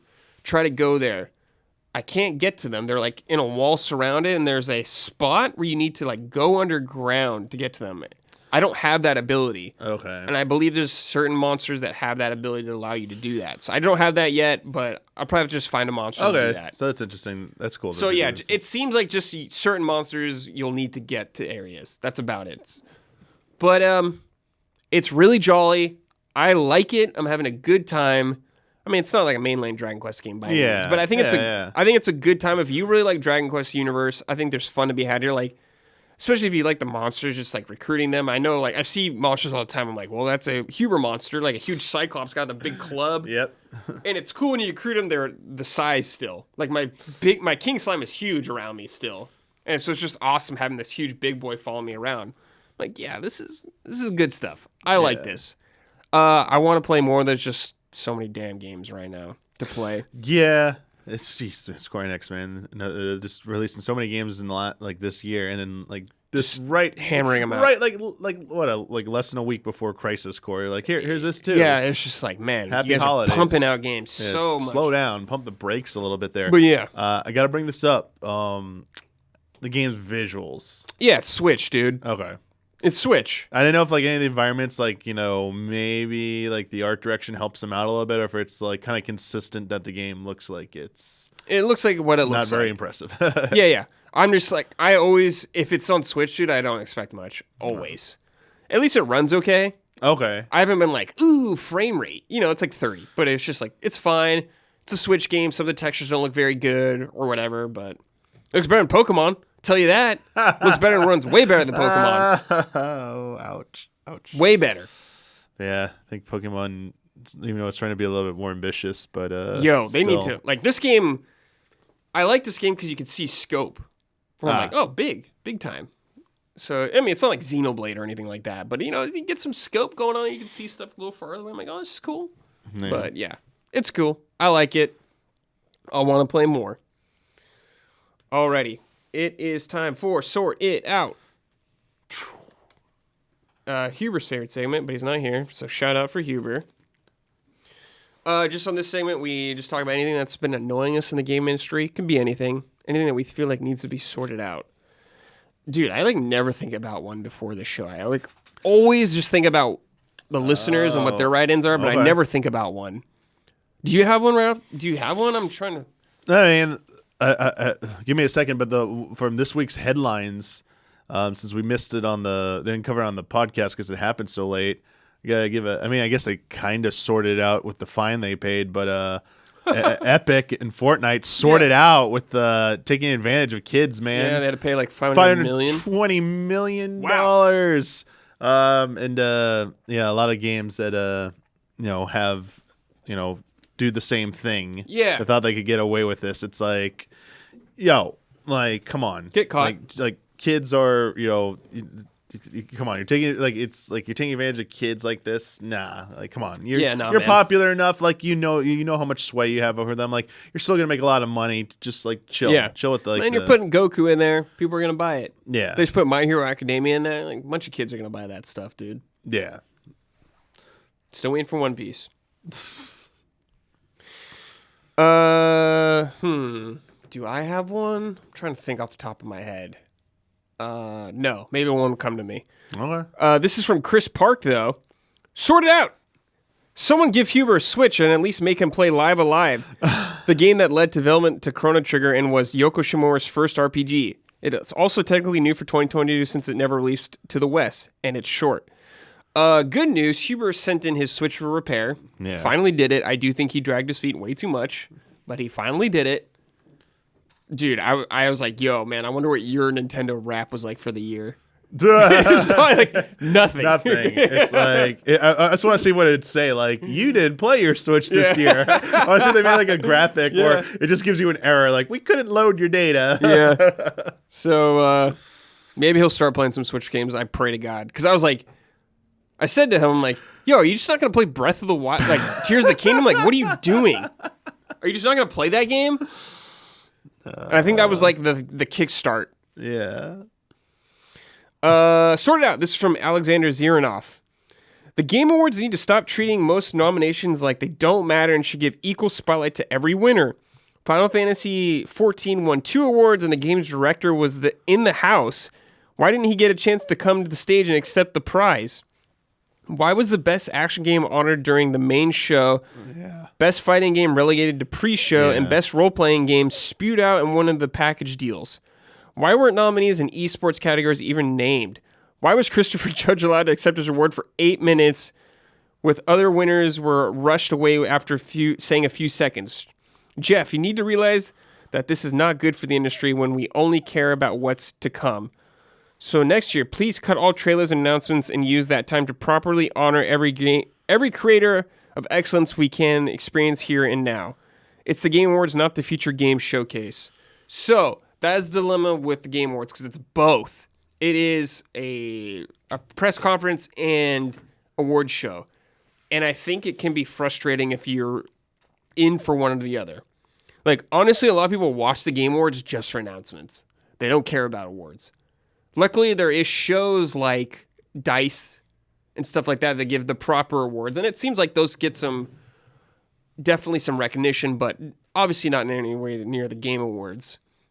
But it's like, man, I think you cannot cut the announcements. That's just not going to happen. I don't think Jeff's ever going to do that, and I can totally see why, because it gets people to watch his show. 100%. But I do want them to incorporate the awards somehow better. I feel like he's aware of this and trying things. But it's like, man, if you're not going to even treat these awards with, I guess this is not the right word because he does treat them with respect, but it's like you brush them aside very easily. Yeah. Sorry, I was trying to think of like ways they can do it. Like, I don't know if they still do it this way. Mm-hmm. The Academy Awards, sometimes they have some of the more technical awards. In the past, they have that aren't awarded on stage necessarily. Mm-hmm. But if like if a movie won something during the live presentation, they'd be like, this is also their second Oscar of the night, having picked up one for they'll give them they'll acknowledge it during that. But it's still not giving that team the space to speak about, we want to thank these people who worked on this. So I don't know if that'd be a good solution. My thing would just be like, the only downside would be like maybe leaks for this type of solution is like maybe the day before or sometime ahead notifying the winners and be like, we need you, we can't give you on stage time. We need you to make a pre-recorded video.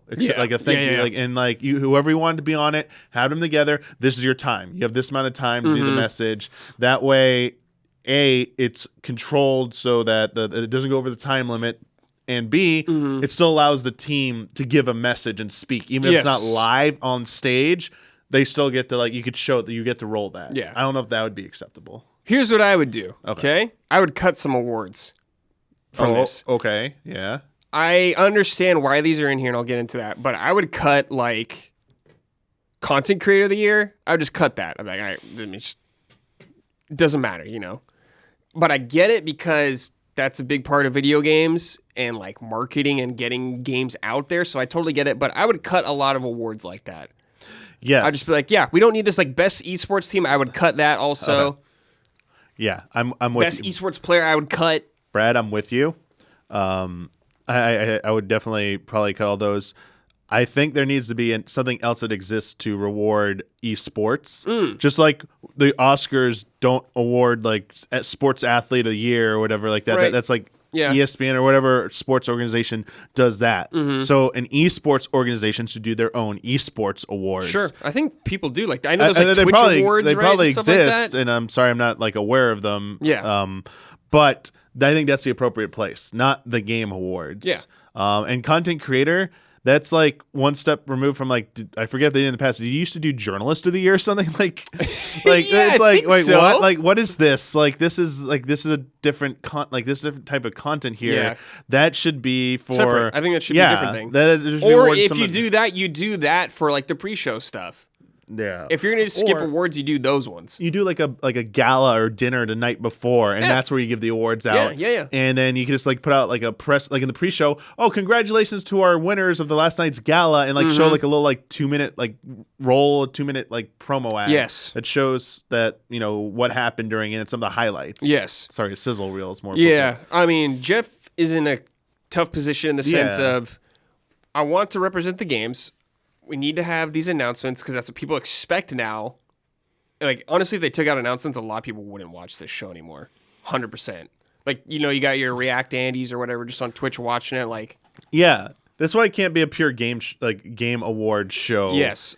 We know it's called that, but we need some of the bells and whistles, I guess, to keep it going, I guess, and to keep people interested. I mean, it's even gotten other award shows to reconsider just being award shows. Yeah. I think at some point I read the Oscars were even considered at one point maybe we show new movie trailers during this or something. Because it gets viewers, it gets people to watch. Yeah, they want people to watch. Tune in, sponsors want that and all that stuff. Yeah, Oscars have primarily relied on hosts to be their biggest draw, but then Yeah. Times change, and also trying to get everything in a certain time limit.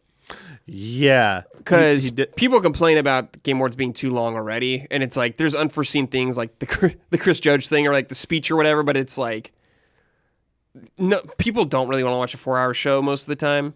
Most people don't want to. A lot of people would probably just skip it and just look at whatever's announced the next day or something like that. Yeah, you don't want to be disrespectful or anything like that. But I would imagine if it isn't already existing, if it doesn't already exist.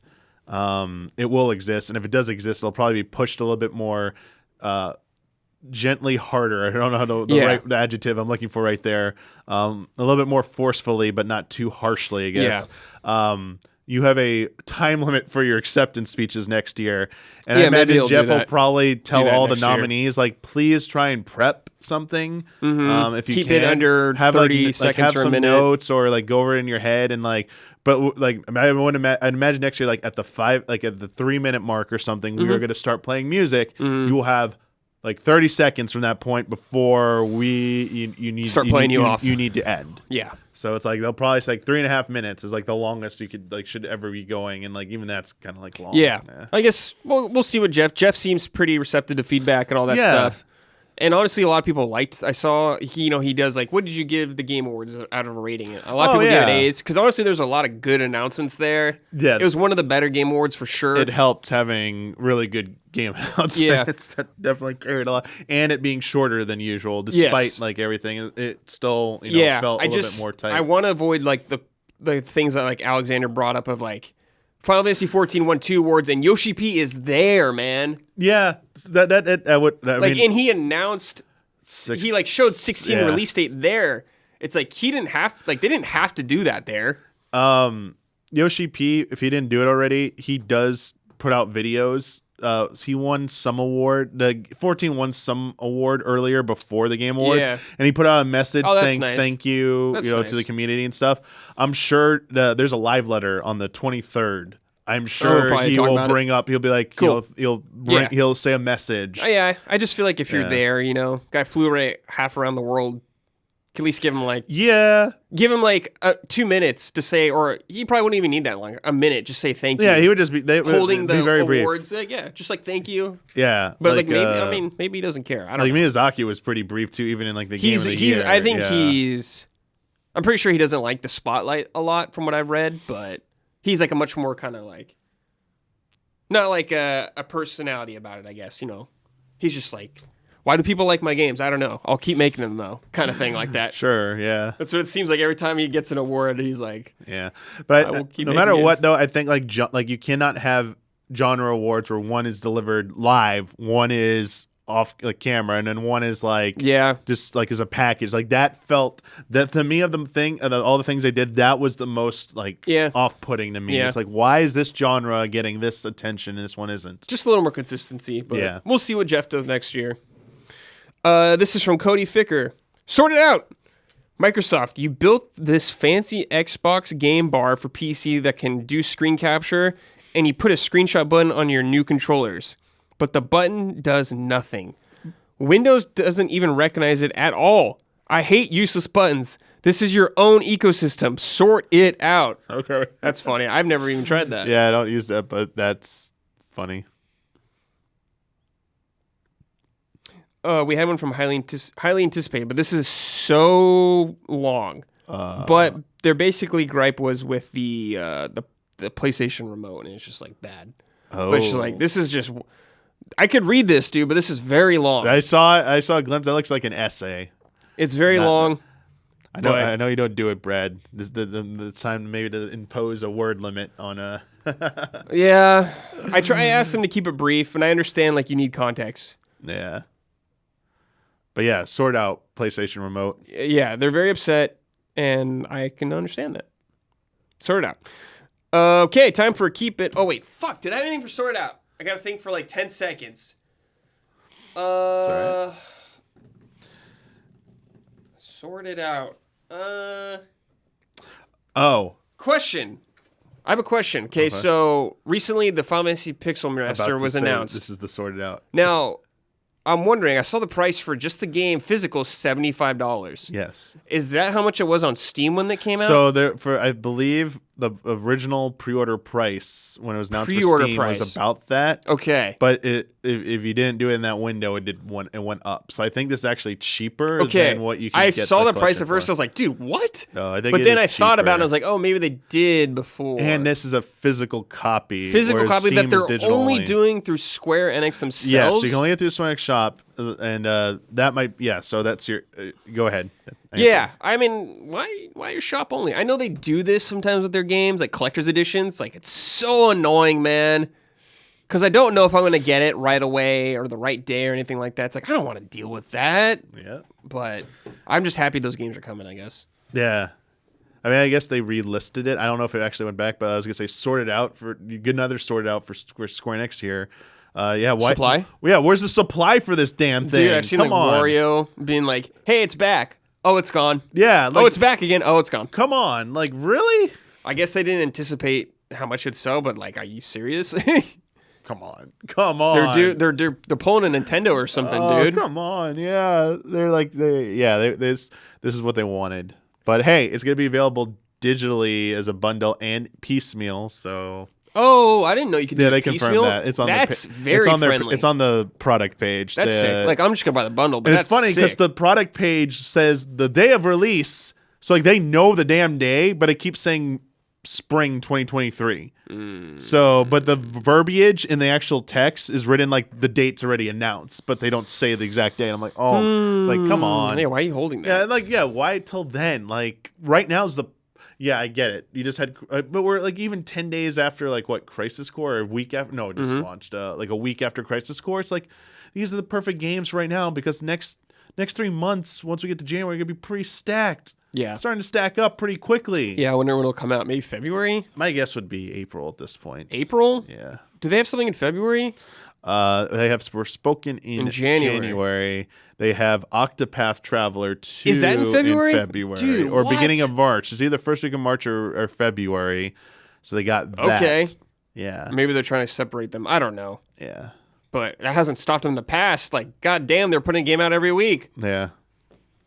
They're keeping it up, man. Too many games. They have too many games, sure. This is from Tep. Keep it up. I know this isn't everyone's favorite company, and they lost their way, but Blizzard is really pushing out some really positive and good changes in their games.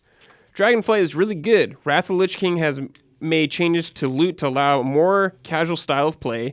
Diablo 4 is looking great too. Add to the call that Chris Metzen is back on Bird for Warcraft related stuff. So here's a shout out to developers for doing a good job. Keep it up, devs. Keep it up. Releasing patches coming up, and Christmas must be rough. So thank you for your hard work, game devs. True. Yeah, Blizzard seems to be doing better. Like I've played 30 minutes of Dragonflight, so I can't tell you. But I've been hearing from people that play it constantly, like streamers, everything, that it's good. Which the last one, Shadowlands, is not looked upon very favorably. But people are like, yo, Dragonflight's really good. So I'm like, okay. And I played Diablo 4, and I was like, this is good. So, and Chris Metzen back on the helm, dude, back on the Warcraft IP is super great.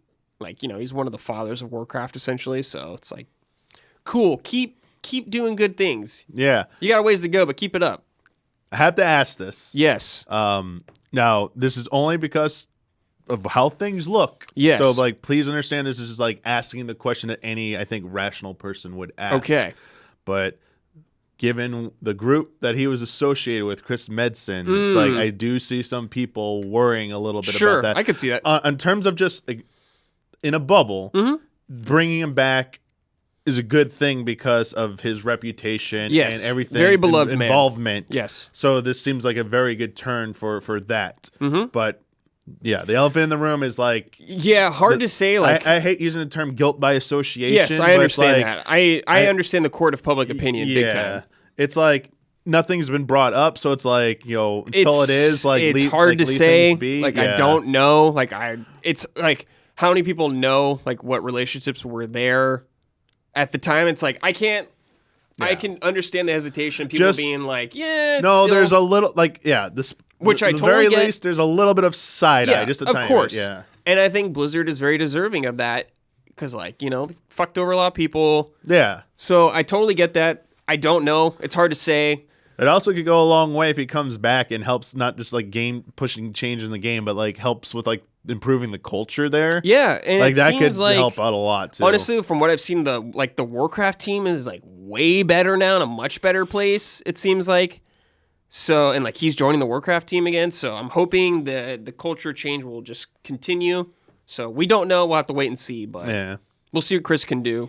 I also have to imagine, like, with the optics, like, if they knew it, like, to their best of their knowledge, they would not be bringing back this guy if they knew something either. Yeah. Like, that seems like a very risky thing to try and do. Yeah, totally, because, like, Blizzard, they don't need more bad PR, dude. Yeah. They got enough. Okay. This is from Bino. I've been submitting a lot of sort outs, so I thought I'd change it up and try doing a keep it up and highlighting something I actually like in gaming instead of this time. Or I like in gaming this time. So let's talk about granular difficulty settings, by which I mean when a game lets you adjust various parameters to customize the overall difficulty for your experience. This isn't an entirely new phenomenon. One early example that springs to mind is Silent Hill 3. This is what always comes to my mind, too.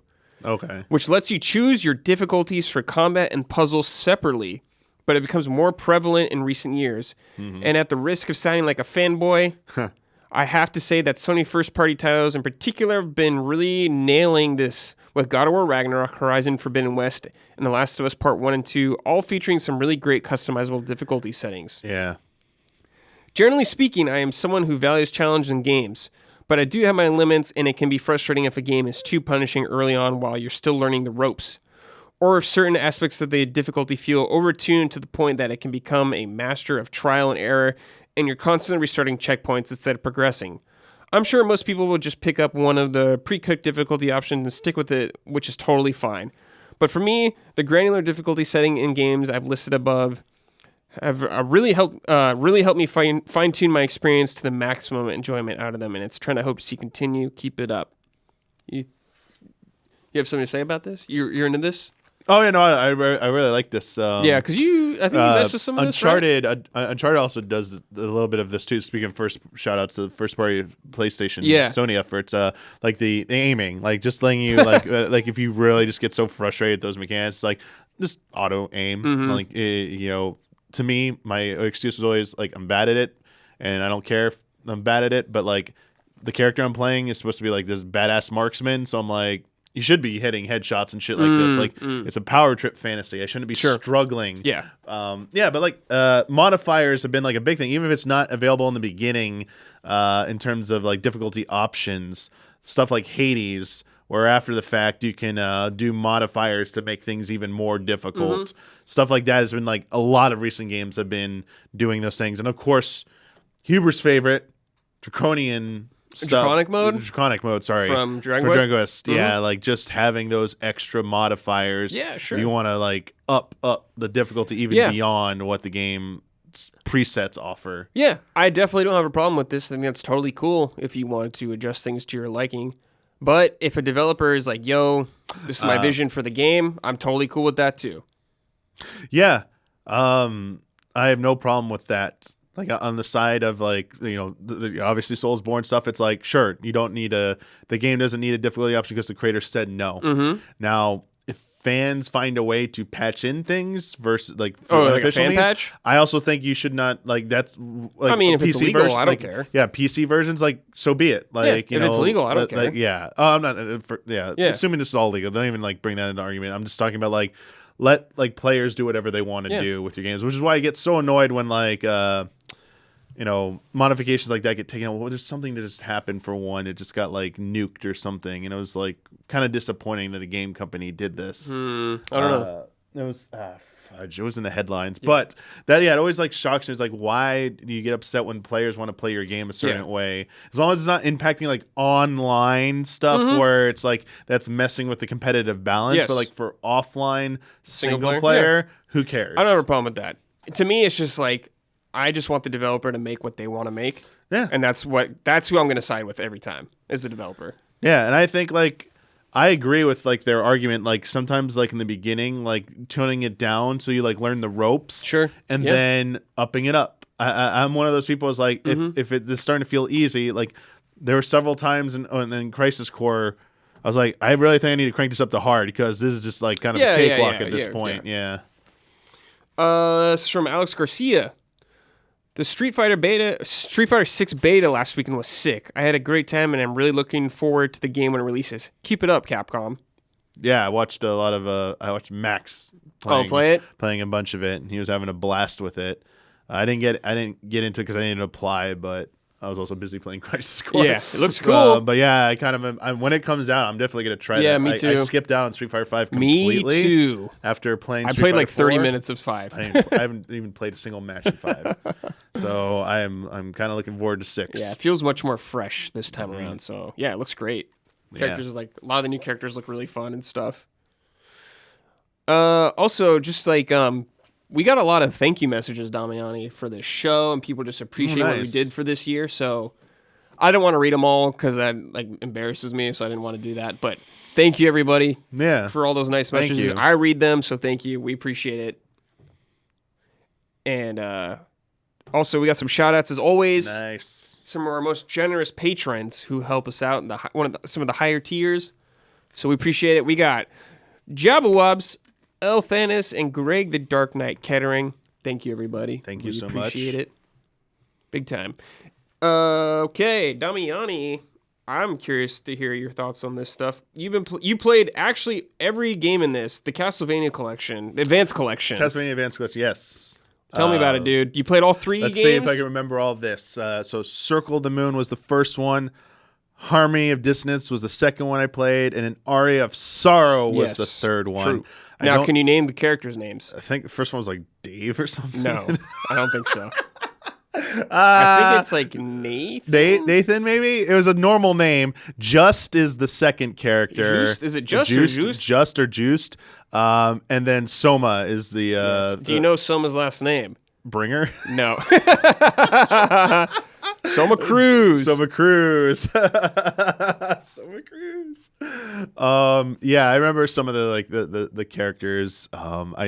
Sorry, I forget the Circle of the Moon's main character. Nathan Graves. There you go, Nathan Graves. All right.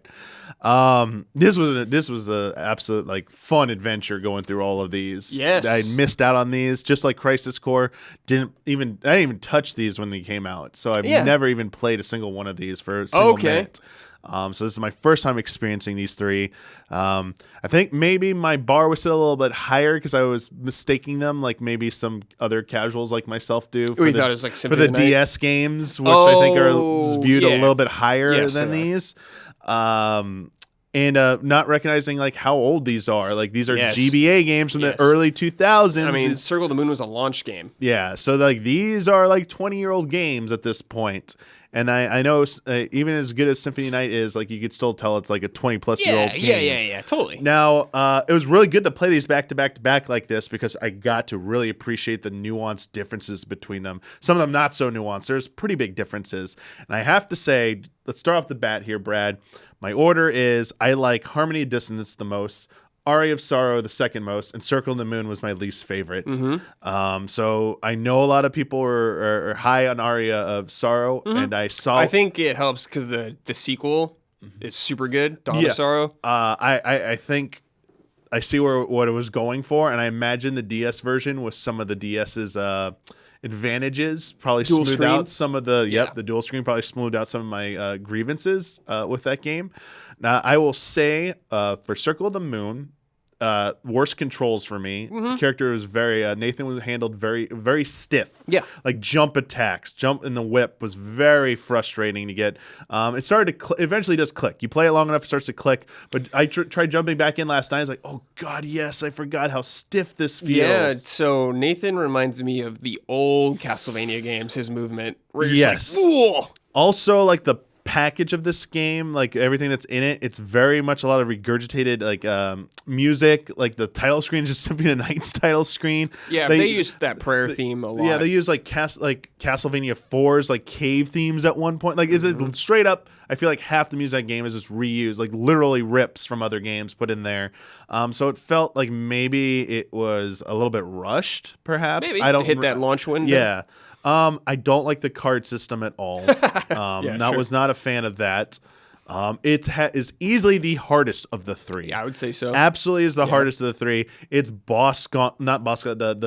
Coliseum thing that all three sort of do. I don't remember if 2 does it, but it was brutal. I didn't finish it. I got like 2/3 of the way through, and like even using rewind and save states, I was like, I probably could cheese my way to the end, but this is, I don't know, like I need more levels and more items and stuff, so it was really difficult. Yeah, totally. So yeah, and there was really only one part I got stuck on in terms of figuring out where to go, because these are the Metroidvania. When you get the wall jump, there was a weird area where you're supposed to use it, like that I just didn't see. And so I was running around forever, and I finally looked up. That happens, dude. Every Metroidvania, I run into a situation like that, or at least once. Yeah, I was like, where do I go? I just need to go and like, oh, there's a spot in this part of the map. I went there and I found it. I'm like, okay. So that was that one. I would probably give that, like, honestly, like to me, it was like in the high 6s for that one. I don't even know if I'd put it swimming in 7s. It's a little frustrating. I think at the time it was really great. It was like super good for a launch game too. Like I remember when I played that game on a launch, like standards have changed obviously, but I was like, yo, this game's cool, but I do think the sequels are better. Harmony of Dissonance. I love how the movement of the character feels the most analogous to Symphony of the Night. Yeah, he has the Alucard kind of movement. Yeah, he's got like the only thing that was a little annoying is the way you do like the super jump thing in is it down and up? It's down and up, whereas in Circle of the Moon was just like the shoulder button R. Oh, okay.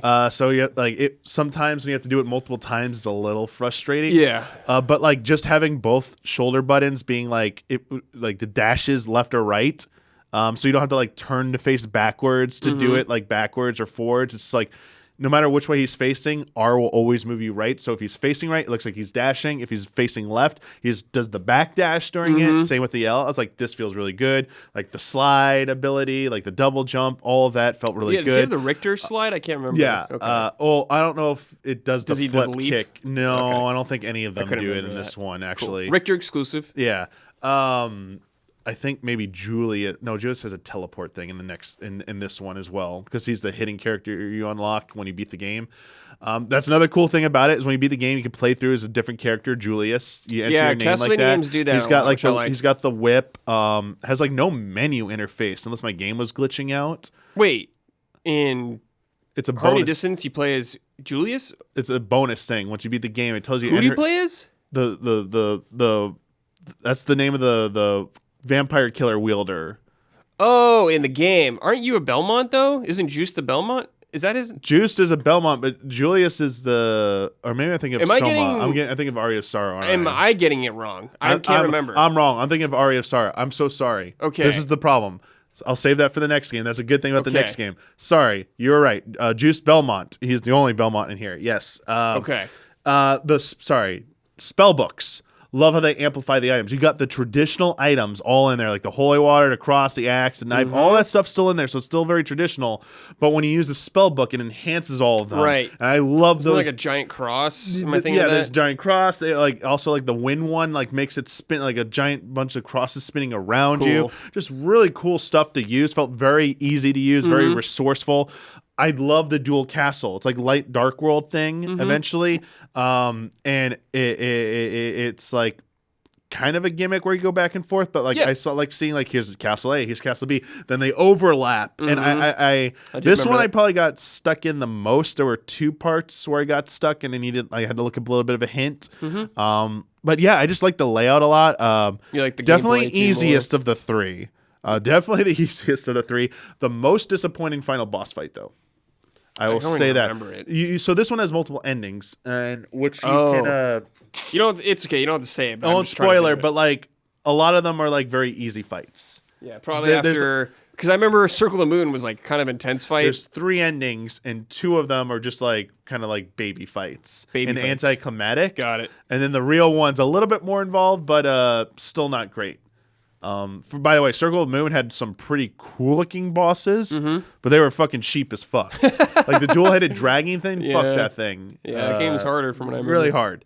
And I like the music in Harmony of Dissonance. So I do, and I actually liked it in Circle of the Moon too. I remember the bass was sick in that game. Boom, boom, boom. Yeah. I will say, shout out to Circle of the Moon's hidden passage. There's a lot of walls you hit to open little passages in. That exist in, I believe, in Harmony of Dissonance, but there's only a handful of them. But Harmony of Dissonance has the cool thing where you do something, like I was saying, Light and Dark World. You do something in one castle, it affects the other one. So there'll be a wall. How do we get past this? And so finding the little corridors, the circle passages, that's straight out of almost. Symphony of the Night. I really like that. Yeah. So it was the most rewarding to play, I feel like. Sure, yeah. But also it was a little bit more most straightforward. Yes. And felt like it owed a lot to Symphony of the Night. Yes, it did. Then Aria of Sorrow. Very a little bit more challenging, so definitely up to difficulty. Really like the variety in the gear. A lot more weapons. And the most weapons and gear. Yeah. And the weapons played very differently, so I really like that a lot. So it was really winning me over with that. I don't know how much I really like the castle layout of this one. It probably wasn't as I might have liked it more in Circle of the Moon, but not as much as Harmony of Dissonance. But yeah, that soul equipped stuff got very frustrating very quickly for me. So yeah, it's like the blue mage thing where you kill an enemy, skill. You have an RNG chance of absorbing their skill. Some have lower rates than others. And some of them are needing for traversal for the castle. And I think the most frustrating thing to me was it felt like the equivalent of the Iron Boots in the Water Temple problem in Ocarina of Time.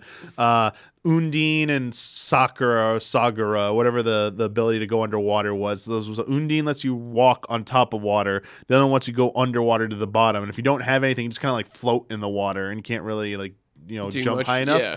And having to toggle between those because there are a decent amount of sections when you need to do that got really old, really fast. That there was no quick way to swap between those.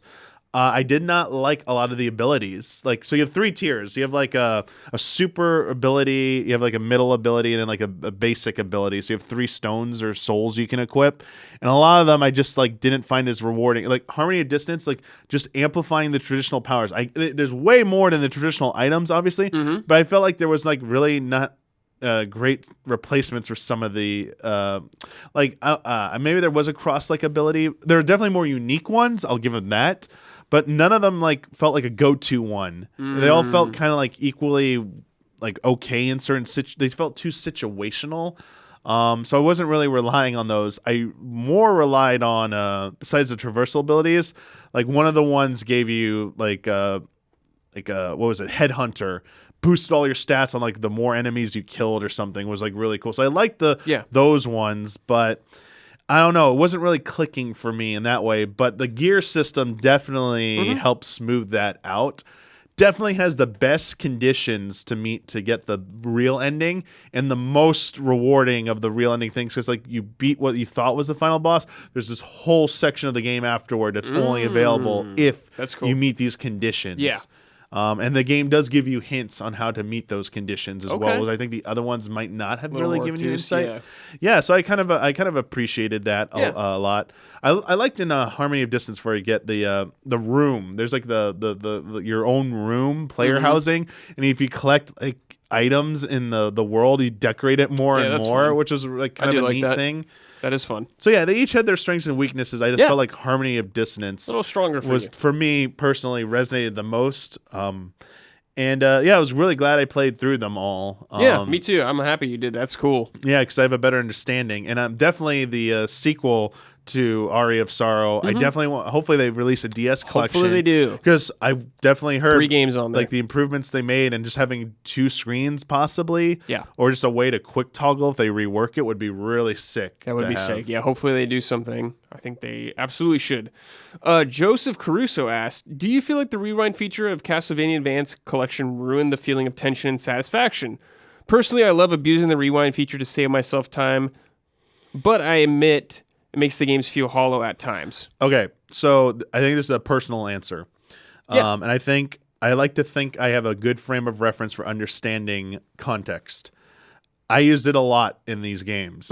Sure. But it made me realize how hard some of these situations were. For me, going through older games where I just want to experience them, like at some point, when it hits the point home, this is hard, I get it. I don't need the experience of like beating my head against a wall to like get through something. I have modern games where that's where my patience is saved for. This is like, I get it. I know what you're doing. I know how long it's take, but like I don't want to spend hours doing this. Yeah. A lot of these older games did this to pad out their length. It wasn't like a conscious design decision because it felt like you were overcoming something. Some of the shit is just straight up cheap. Yeah. Like some of the clock tower parts in I think it was Circle of the Moon. I think one of them with the Medusa heads that could freeze. I was like, this is just like, it's like the original Castlevania. This is cheap ass shit. Like, games were a lot shorter back then, and they had to make them hard a lot of times so you wouldn't beat them so damn fast. Yeah, I got it. I understood it. I used it the most in Circle of the Moon. I absolutely used it in Circle of the Moon. I used it a bit in Aria of Sorrow, especially in the secret route part. It got a little bonkers at points. Certain fight, I was like, how the hell do you beat that without rewind? Good luck. Yeah. And I thought I was pretty overpowered at the point I fought them. I was like, oh shit. But I could understand for people who like don't think about that and don't fully appreciate the benefit you're getting from it. It's like, oh, this game's not that hard or something. Like, oh, I beat this game. It's like, I understand I didn't like beat it the way it was originally but I at least can fathom.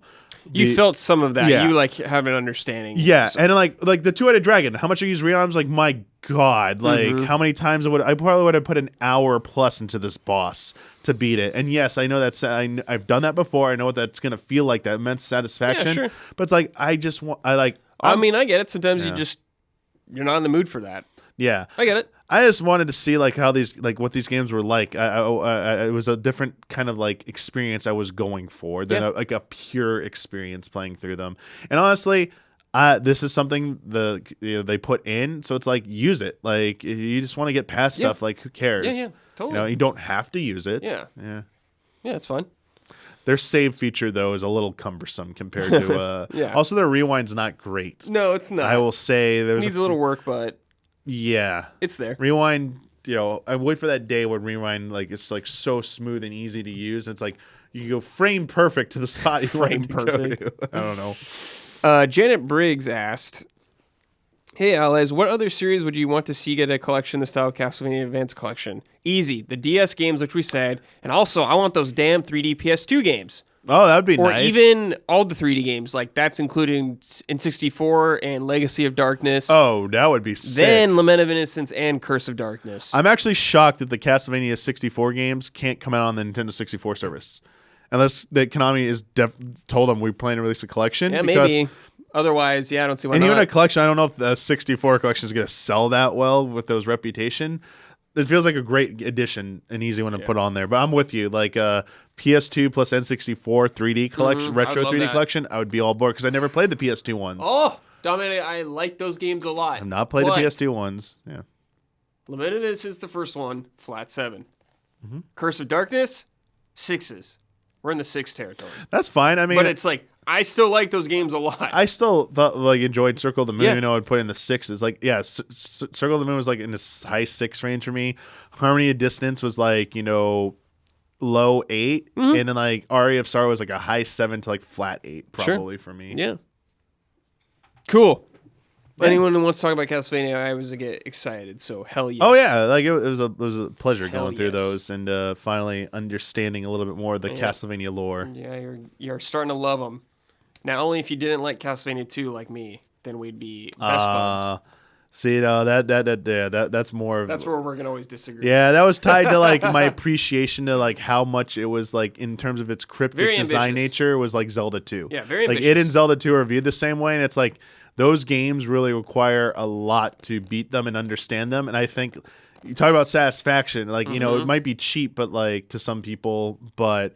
Man, being able to like understand Zelda 2 and like even now how hard it still is. I think Zelda 2 is a much better game than it's okay. Yeah, Zelda 2 is a better put together than Castlevania 2, but man, and there's some bullshit in Castlevania 2, but it was fun once I was able to I can just beat this game now. Yeah, I like the ideas in it. I'm like, cool. I see what you're going for here. I like the ambition. Let like Way Forward or someone like do a Castlevania 2 remake. Anyone do something. There you go. Yeah, they could probably do. Just put some more assets in there, some new locations, some different backgrounds. Yeah. That'll help. Get rid of some of the cryptic nonsense. Oh, yeah. Maybe put in a new boss. There's one boss in that game or two, maybe. God, yeah, they're really that game sucks with bosses. It does. All right, enough about that. Final game, Damiani. I've been playing The Witcher 3 Wild Hunt. Oh, the new update? It got a new update. Okay. So, I really liked Witcher 3. I voted for Bloodborne, though, when it was GOTY time. Of course. But I liked Witcher 3. I think Witcher 3 is an excellent video game. And I have this game on PC. I have it on PlayStation. So I've been waiting a long time. I played a little bit of it a couple years ago for like 5 hours. Then put it down. But now when I found out the new version, the next gen update was coming, I was like, oh, okay, baby. Time to revisit that Witcher. And man, this game's sick. I like this game still a lot. Let's get the bad out of the way, though. Right off the bat, though. Okay. The combat is still not very good. All right. It's still not very good. I think and even I was talking, Huber's been playing this also, and I've talked to Huber. And Huber's like, yo, it's like worse than I remember. Oh, because he's like, I used to like back it up more. But it's like, oof. I think it's the weakest aspect of the game. All right. But like, I think of games like Skyrim, I think the combat sucks in those games too. But it's like, people aren't playing that game for the combat. Like, people don't talk, like, there's, like, you can get some skeletons, which is fun. But it's, like, that's not the main focus of the game, and I think that's also the thing here. I think The Witcher has quite a bit of combat, but it's okay. You can get through it, but I don't think it's very good. It's, like, whatever. But I'm also like, this game's pretty old now. I think when it came out, it wasn't great, the combat either, so now we're in 2022. When it came out in 2015, like, 7 years later, I'm like, woo. But it's not so bad, dude, where I'm, like, annoyed at combat where I'm like, oh. I'm playing on the hardest difficulty. I'm playing on Death March, dude. So like I got to really focus up. All right. But it's It's not so bad, dude, where like you're not gonna have a bad, like you could still play this and be totally fine. Okay. This is the it's not gonna ruin the fucking game. This is the stuff that gives me pause for like jumping in, because like for me, I do like, even if it's not the main focus, if you have combat, like I need combat to like I need to be convinced at the point you're making about the games. You don't play just like really for the combat. You're playing for the other stuff. I need to see it to believe it. Yeah. That would get like to understand that, and then that would also give me more faith in the future of the Witcher series, because every time all those announcements they made, I'm like, all right, so is the combat finally going to be good in one of these or something? Because I get worried about that. Yeah. It's been a long time since Witcher 3 came out, so I hope they've learned a lot. But like, it's fine. Like, there's some cool, like, kill animations and stuff. You, like, chop off a dude's head every now and then. That's pretty fun. And you got, like, some... So you got your sword down, man. We'll just get through the combat. We'll get through this. You got your sword. You got a light and a heavy attack. So you can do square, triangle for the heavy attack. You also have, like, magic, which are called signs in this game. And you have, like, a meter that recharges every time you use one. Okay. So it's pretty fast, too. So, like, one of the ones you have is Igni. It's, like, fire spell. You shoot out fire and you can, like, burn some dudes. You got one that gives you a shield. Quen. This is the one me and Mike always laugh about because it's so good. Like on Death March, it is by far like the most important thing. Like I always just have it on me because you get hit, it saves you a total like a hit. Because you get hit in Death March, you can be like pretty injured, but it just like you're fine and it comes back in like a few seconds later. So always have Quen. That was the main thing me and Hubert always talk about this game. Oh, just Quen. There's Quen. Okay. Quen. You got that stuff and you got all your signs and like you can upgrade them through your skill tree and all that kind of stuff. But the main draw of The Witcher is the world, the writing, and the quests. So, Witcher, this game is humongous, by the way. Huge. You start the game, the tutorial area, you go to, like, this first area, like, you see this world map. You think this is a normal world map kind of thing like that. You're like, okay, here's a zone or whatever. It's pretty big still. That's, like, the tutorial area. You do that, then you go to the next zone, and it's like 3 times as big. You're like, good Lord. This is the kind of game I feel like what someone brings up later is you can get paralyzed with so much stuff to do. I've talked to people. I don't really have this problem, but I know people that do have this problem. They just get so overwhelmed they don't know what to do. And The Witcher's got that, especially if you have the map with everything on it. You're just like, oh my God, I got a lot of stuff. Okay. But you can like adjust the map pretty easily to like hide things or just show certain things like that. Anyways, whole good point of the game is like you're going out there, you're killing monsters, you're talking to stuff. Obviously, this is the third in a trilogy, so there is story stuff. You could totally like play this game without playing the other games. You won't be completely, you'll miss some things, but like you can play this absolutely and not play the other games. What's cool about it, Damiani, is if you played Witcher 2 back in the day, you'd make choices on playing on PC version or whatever. Make choices, and the outcome, what you did in that game, would carry over to The Witcher 3, Mass Effect style. Okay. But if you didn't play those games, you can do a setting where it's like you can make choices if you want. There's also a thing you can play it, I believe, where it's like you never played Witcher 2, doesn't matter.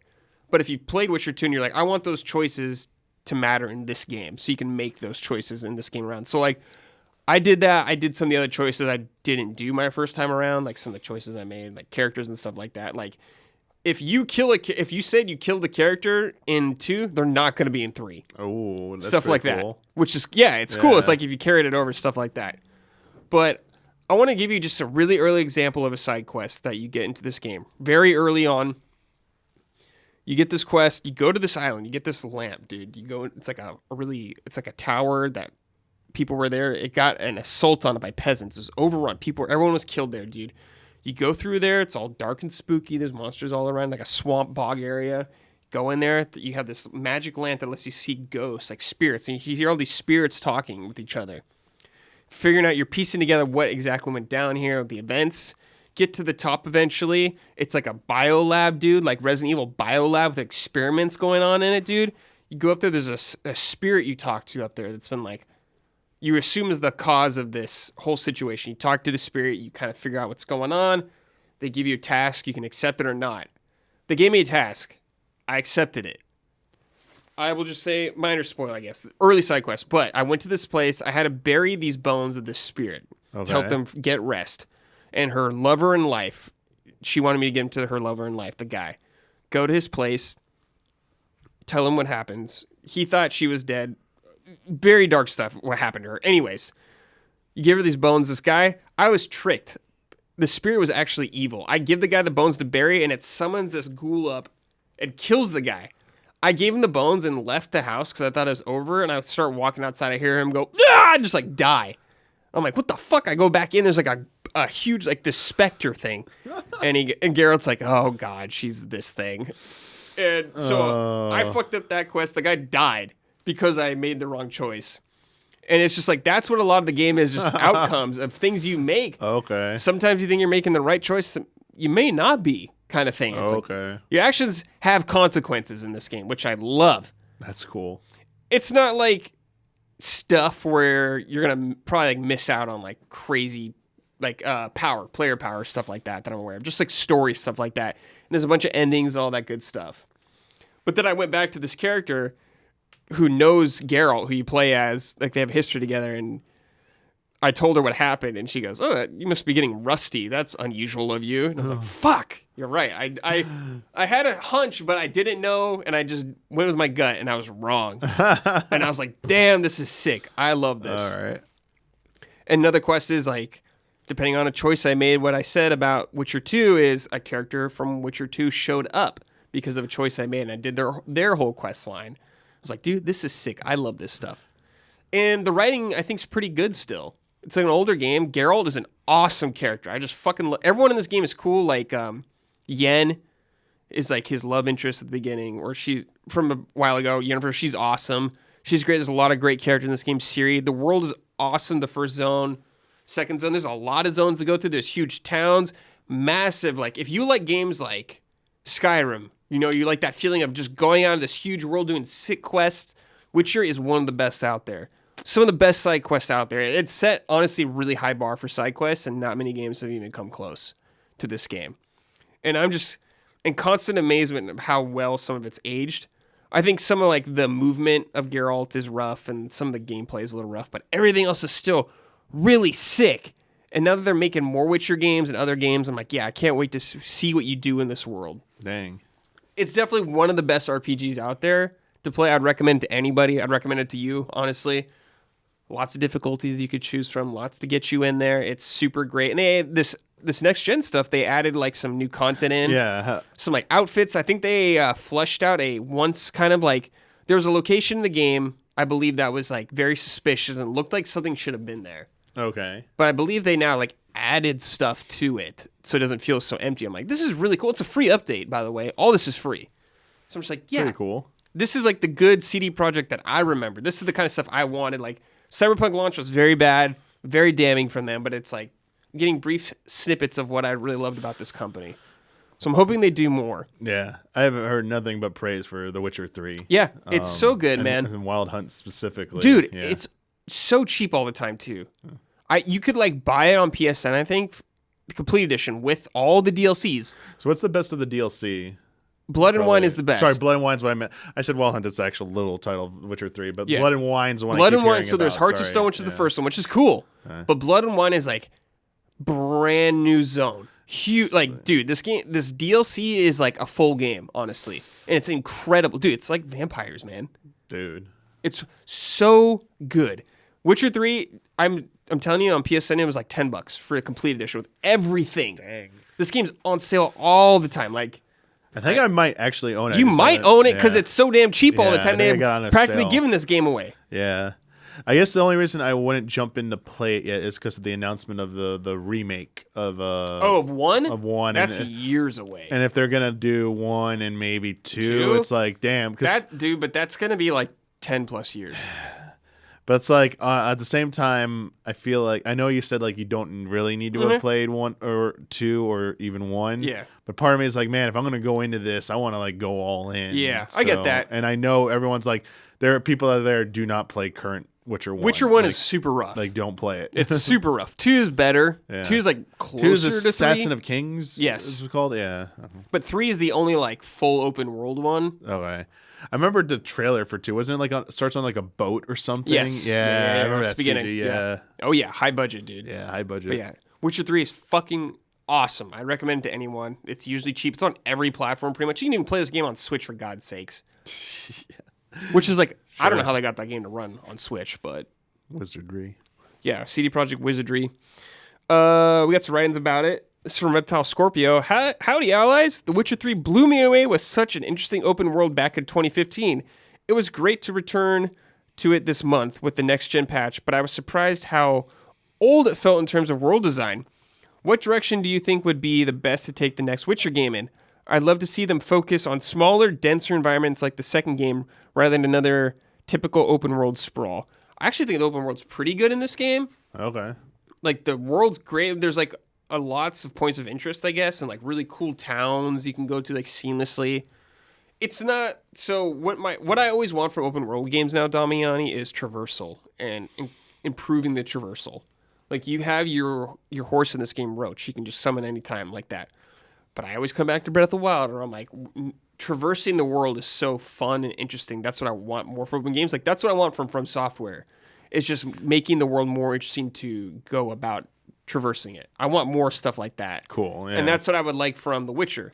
Because, there's a lot of stuff in this game. There's, like, a lot of villages you can just go into, and there's, like, random quests you could pick up to kill some monster. Random people to talk to. You can just go into houses and stuff like that. Really cool. I think the world themselves and the zones are really, really visually appealing. Like, I like being in that world a lot.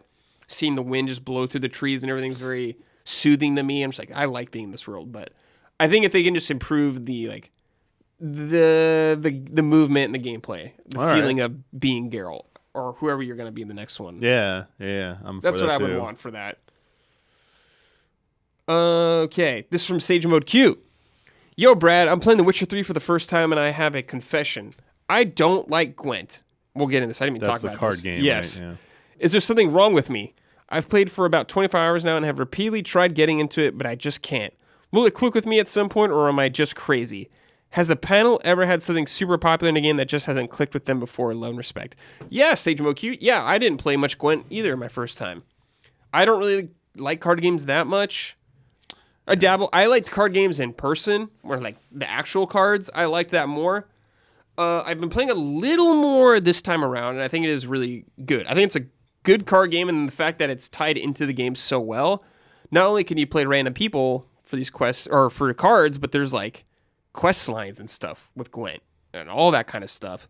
So I think it's cool. I'd recommend checking it out more. But your question about if there's like stuff in the games that like that for me, Gwent, it was like my number one over. I just didn't dabble in it. I remember Huber and like Ben and Blood all loved it, and I was like, it's cool, but I just don't want to do this in the game. Yeah, that makes sense. I got for me same card games. I dabbled in it and played it a little bit. I didn't like really enjoy it. Triple Triad. I'm not really a triple triad, but people really loved. I liked it at the time, big time. I don't know if I would like. I did like all of it in the past. I don't know if I would redo it all if I played one of those games. Yeah. But Gwent is like super in depth, and they made like a whole other game, Thronebreaker, around it. Yeah, isn't the standalone Gwent ending sooner though? I think so. Yeah. I think that's whatever's happening to it. But they had like expansions. Blood and Huber played a lot of it, and they said it was great though. Had like a campaign you go through and everything. This is from Rahul Misal. Hi, allies. I bought The Witcher 3 for $10 2 years ago, and I've been waiting until now with the current gen patch to start playing. However, it's such a large game and feels overwhelming to get into. What have been your experience with getting the large games very late, and how do you approach it? So The Witcher, I would just say don't try to do everything. Okay. Just don't. Like, just do what you want to do. There's a lot to this game. There's a lot of side quests. There's like a lot of just random small things like finding loot or like fighting off a bandit camp. If you look at the map, and you have everything on there's like a million questions mark, Assassin's Creed style. Definitely overwhelming. I recommend you don't do that. You just kind of try to go out there and explore and do what you feel like doing. You do quests until you don't feel like doing anymore. You do side quests and you're like, all right, main story. I know there's more quests here. I have more quests in my log. Just do what you feel like. That's what you got to be the most important thing. If you're a completionist of a person, like I have to do every single thing in an area before I move on, you're going to have a bad time. Yeah. And I think that's something you got to try to look past. I mean, it's not going anywhere, the stuff. You just do what you want to do. come back later if you really want to see that stuff. Yeah, that's good advice.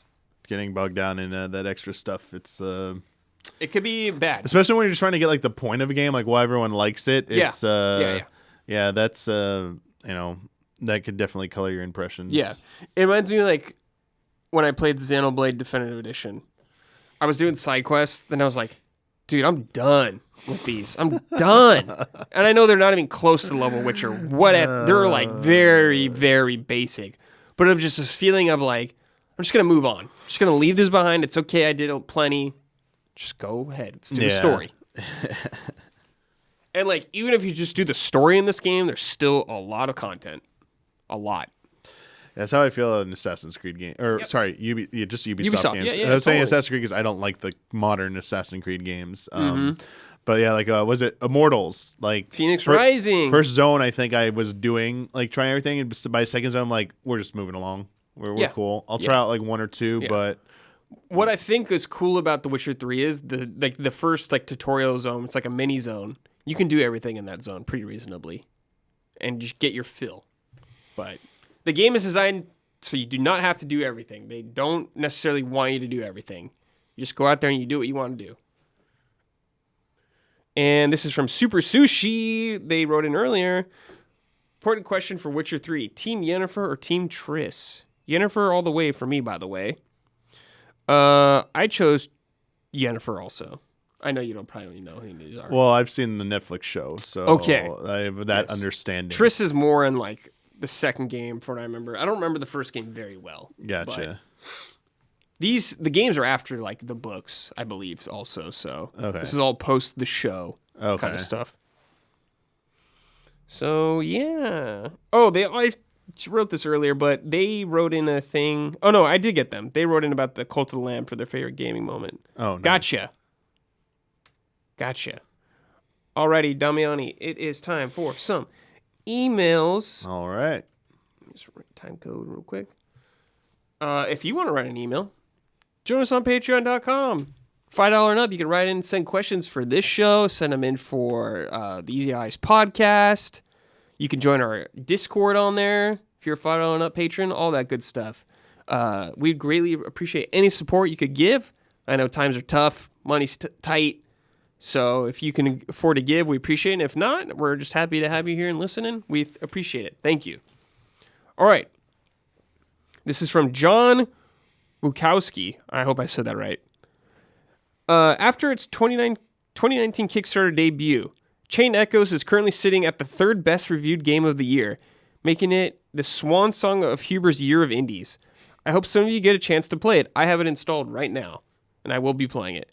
Have you backed any Kickstarter games? Do you have any favorites? Have you been burnt by either being bad or abandoned? I have personally never backed a Kickstarter game. I haven't either.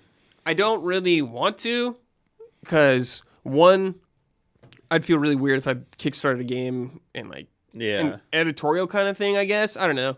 It's just me. I just don't want to.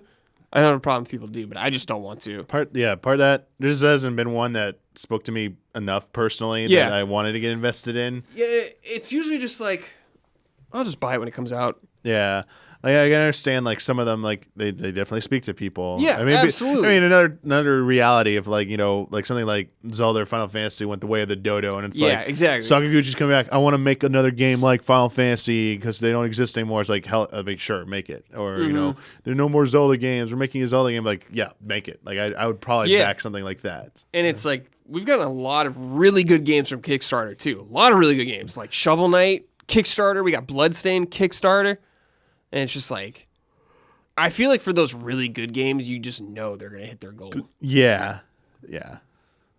We got Mighty Number 9, everyone's favorite. That's the thing. It's like some of these have exposed, you know. Yeah, it's like I'm always worried about the scam angle, too. It's like, there's scam angle, but it also like shows sometimes you'll learn the truth behind, like, if someone was really that instrumental. And it could also be they had a bad, like, development thing. Like, something else happened. Yeah. But for the most part, I think it speaks to where there's smoke, there's fire. Or there were, like, you were stories about some of these producers who worked on legendary games, but they were not the instrumental force that everyone like keeps saying they are. Yuji Naka. Yeah, it's like, sometimes it, brings out a little bit more of the truth. Or even if it's what, like, or just how they are now. Like, maybe they aren't, like, but what that means, like, I shouldn't be backing this because they're no longer, like, that same frame of frame of mind, that same person anymore. They're not going to give me that awesome game I liked as a kid. Yeah. And, like, I guess one thing is, I'm just, like, not into... I don't know if you pay right off, but like paying for something that you're going to get in like 3 years is like weird to me, or 2 years. Like, I just don't even want to do that. Yeah.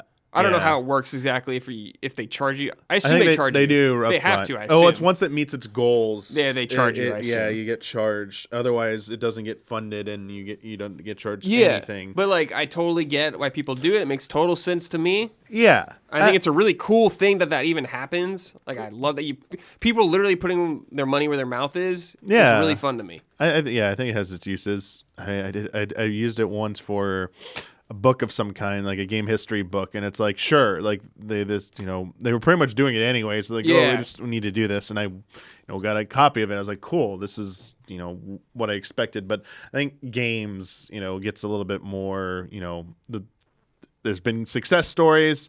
There's also been some pretty bad bombs in there. Totally. And this next one is from Kiraz. Hello, allies. Final Fantasy VII has always been a bit of a blind spot for me. I've played Final Fantasy 1 through 5, 9, 13, and some of 14. I've seen Advent Children at least a dozen times, but I've never played 7 Remake. I did play about 10 hours of Crisis Core back in the day. Where should I start with the Final Fantasy VII franchise here in 2022? Is the new Crisis Core a good jumping in point, or is it Remake? Or is it the original game? Does it matter a whole lot? Can I just jump in anywhere and have a good experience? Love and respect and Happy New Year's, Kiraz. Okay. I would say play the original game first. 100%. That will make everything hit harder. Everything. The first game will make Crisis Core hit harder when you play it. Then it'll make Remake hit harder when you play it. Yeah. And honestly, 7 is so easy to play nowadays, too. It's on everything, man. And it's like, they got those, the speed up thing, the limit break, health up thing. It's like, dude, you can get this game. It depends if you want to go through these games. I would absolutely recommend playing the first game, though. Absolutely recommend it. Yeah. But, can you play Remake and have a good time? Yeah, absolutely. Can you play Crisis Core and have a good time without knowing anything? Yeah. Yeah. I definitely agree with your statement there. Given the information they gave, though, the only... maybe because they put 10 hours already into Crisis Core back in the day. Yeah, maybe. I think they probably forgot a lot of it. Yeah, it depends. Like, I mean, just because that's actually quite a bit of time into that game. Yeah, I mean, maybe just play the reunion version and finish it since you already. But if you don't really remember it, take Brad's advice. I would play the original first. Yeah, that'll make everything just be way better. Actually, especially because you probably did not hit the point where it starts to get a little bit more relevant. It might be better just even if you do remember it well, stop, go play OG FF7, then jump back into Crisis Core. And I'd say play the original 7 because you've played. It sounds like a lot of Final Fantasy games already. Like you played 1 through 5, 9, 13, 14. It's like you are not a newcomer to Final Fantasy, so I think you should absolutely play the original 7 first. Yep. Next question is from Slide Away. What's up, Brad and Damiani? As of right now, what are your top 5 most anticipated 2023 games? Hope everyone has a great holiday break. Stay easy. Tears of the Kingdom for us, obviously. That's definitely Final one. Fantasy 16 for us. That's definitely one. Rebirth, if it happens. That's definitely I'm not going to count that. Let me actually look at a list. Well, Resident Evil 4 is another one. Okay. And then probably for me, the other one at this point would probably be Spider-Man 2, since they reaffirmed it's 2023. Yes. But yeah, those are definitely on there for me. Those are probably my 5 biggest ones. Yeah, Zelda 16. I'm really excited for Jedi Survivor. I'm really pumped for that game. It didn't crack my top 5 because I didn't play the original one, but like that trailer sold me on it. Speaking of a game that's always on sale, is that game. Yeah, I gotta get. And there's current gen patches. I might play that over the break just for it's not for this year. It's just to get prepped for Jedi Survivor. That I could think of, I'm really excited for Baldur's Gate 3. Okay, really that's excited. One that doesn't really speak to me, but Yeah, totally. I didn't, dude. I understand significance though. I didn't get those games until I played Baldur's Gate 2, like a couple Truth, years ago. I haven't played. That's so what I meant. Then I was like, oh, now I get it. I have not touched those games, so not. And Resident Evil 4, totally. I would say Resident Evil 4 Remake's probably the other one. But it's like, I'm excited for so many games next year. Next year is going to be fucking nuts. Oh, yeah. Will Pikmin 4 come out next year? They're saying it was in their Game Awards 2023 lineup thing, so I'm hoping it does. I just need to see something about it. Like I really like Pikmin 3, but I've not played Pikmin 1 and 2. Yeah. So it just depends what type of game it is, because I've heard some different things about Pikmin 1 and 2, but 3 definitely was very satisfactory to me. Like if it was more of that, I would definitely be ready to go. Let me list some games in at you, and let me see if you're going to play into them. Sure. Starfield. 0% chance. Diablo 4. Might try it. Redfall. Probably never going to touch that game. Unless I you say don't- it's a GOTY contender. I don't think this is going to come out, but this next year. I have a feeling it's come out later. Alan Wake 2. Well, I haven't played Alan Wake 1, Okay. so I need to play, and I do want to try Alan Wake at some point. Pragmata's on here. It's like, we don't know anything about that. What? That's not coming out next year. We don't know anything about that. Wild Hearts, I'm going to play that. Oh, yeah. Sure. I'm definitely interested in Wild Hell Hearts. yeah. Yeah. One Piece Odyssey, I'm going to play the hell out of that. I Obviously. might try and play a little bit of that, but I'm not going to finish that, Yeah. probably. Yeah, But I'll try playing some of it at some point, because it seems sick. Yeah, lots of good stuff. Also, Are you I'm gonna not caught up in One Piece, so like I don't know what's relation to anything. Yeah, So like I dude. don't want to go too far. I think it seems like to me, it's like Just, if you're not caught up, you're gonna be confused. yeah, That's what it seems like, but I don't know. yeah. You're not gonna play Dead Space, right? So I might try if Huber gives the seal of approval. Okay. For the new Dead Space, I might try it, because that is the one that everyone says you should try that, and then 3. But like 3's not getting remade. No, don't start. Don't Or play 2. 3. Sorry, yeah. 2. Yeah, don't Not play 3. Sorry, 2. But that's not getting the remake treatment. So yeah, if this holds up and Huber likes it, I will finally give it a chance. But be warned, like the like severe how horror nature it is, like yeah, like we'll see. Man, it's like Street Fighter 6 coming out. Oh yeah, definitely. Should try that. Wolong Fallen Dynasty. Oh yeah, let's try that Oh out yeah. for sure. Yeah. Skull and Bones, I'm not gonna try. No. I'll play it here. I'll watch Dawn play. I'll watch a stream of him playing, and that's it. Avatar: Frontiers of Pandora. I will try that out. Yeah, Definitely will try that out. lots of games, man. Yeah. Lots of good shit coming out. Great year to be excited for games. All right, I think we had one more. Okay. Oh, we have more. This is from Hydelsis? Dude, I cannot say any of these names. I'm sorry, I'm butchering your names. Hydelsius? Hydelsis? Whatever. Hello, allies. Last year, I mentioned it was the 20th anniversary of the Fellowship of the Ring, and now I'm back to celebrate the 20th anniversary of the Two Towers. I played the tie-in game somewhat recently, and it still sort of holds up in a fun experience overall. Yeah, dude, those games were fun. Yo, where's the HE remasters of those? Dude, I wish. Probably so many licensing nightmare. There's like scenes of the movie in the games. Embrace her. Make it happen. Yeah, but they have to go through EA because EA made those. Whatever, they own it now. Tell Yes. EA, you better pay up us Better now. pay. Embrace Dude, her. I'd Embrace love will that. embrace That'd be- you. That and Return of the King. Did you ever play The Third Age? It was a turn-based RPG, dude. Oh, I know what you're I talking played that about. game. I can't remember if it was good or not, though. I have no idea. I remember having fun with it, though. Okay. However, can we talk about how incredible the Battle of Helm's Deep still is to this day? The massive Uruk-hai army marching in the distance, the ladders both big and small popping up along the castle walls, the elves shooting arrows over top behind the wall, the bomb destroying the part of the wall, Aragorn tossing Gimli, Gimli and Legos having a contest, the final charge from the Hornburg, and the arrival of Gandalf and the Rohirrim. And Game of Thrones thought they could top that. Love and respect, Merry Christmas and Happy Holidays. Highlight is, yeah, Helm's Deep is so sick.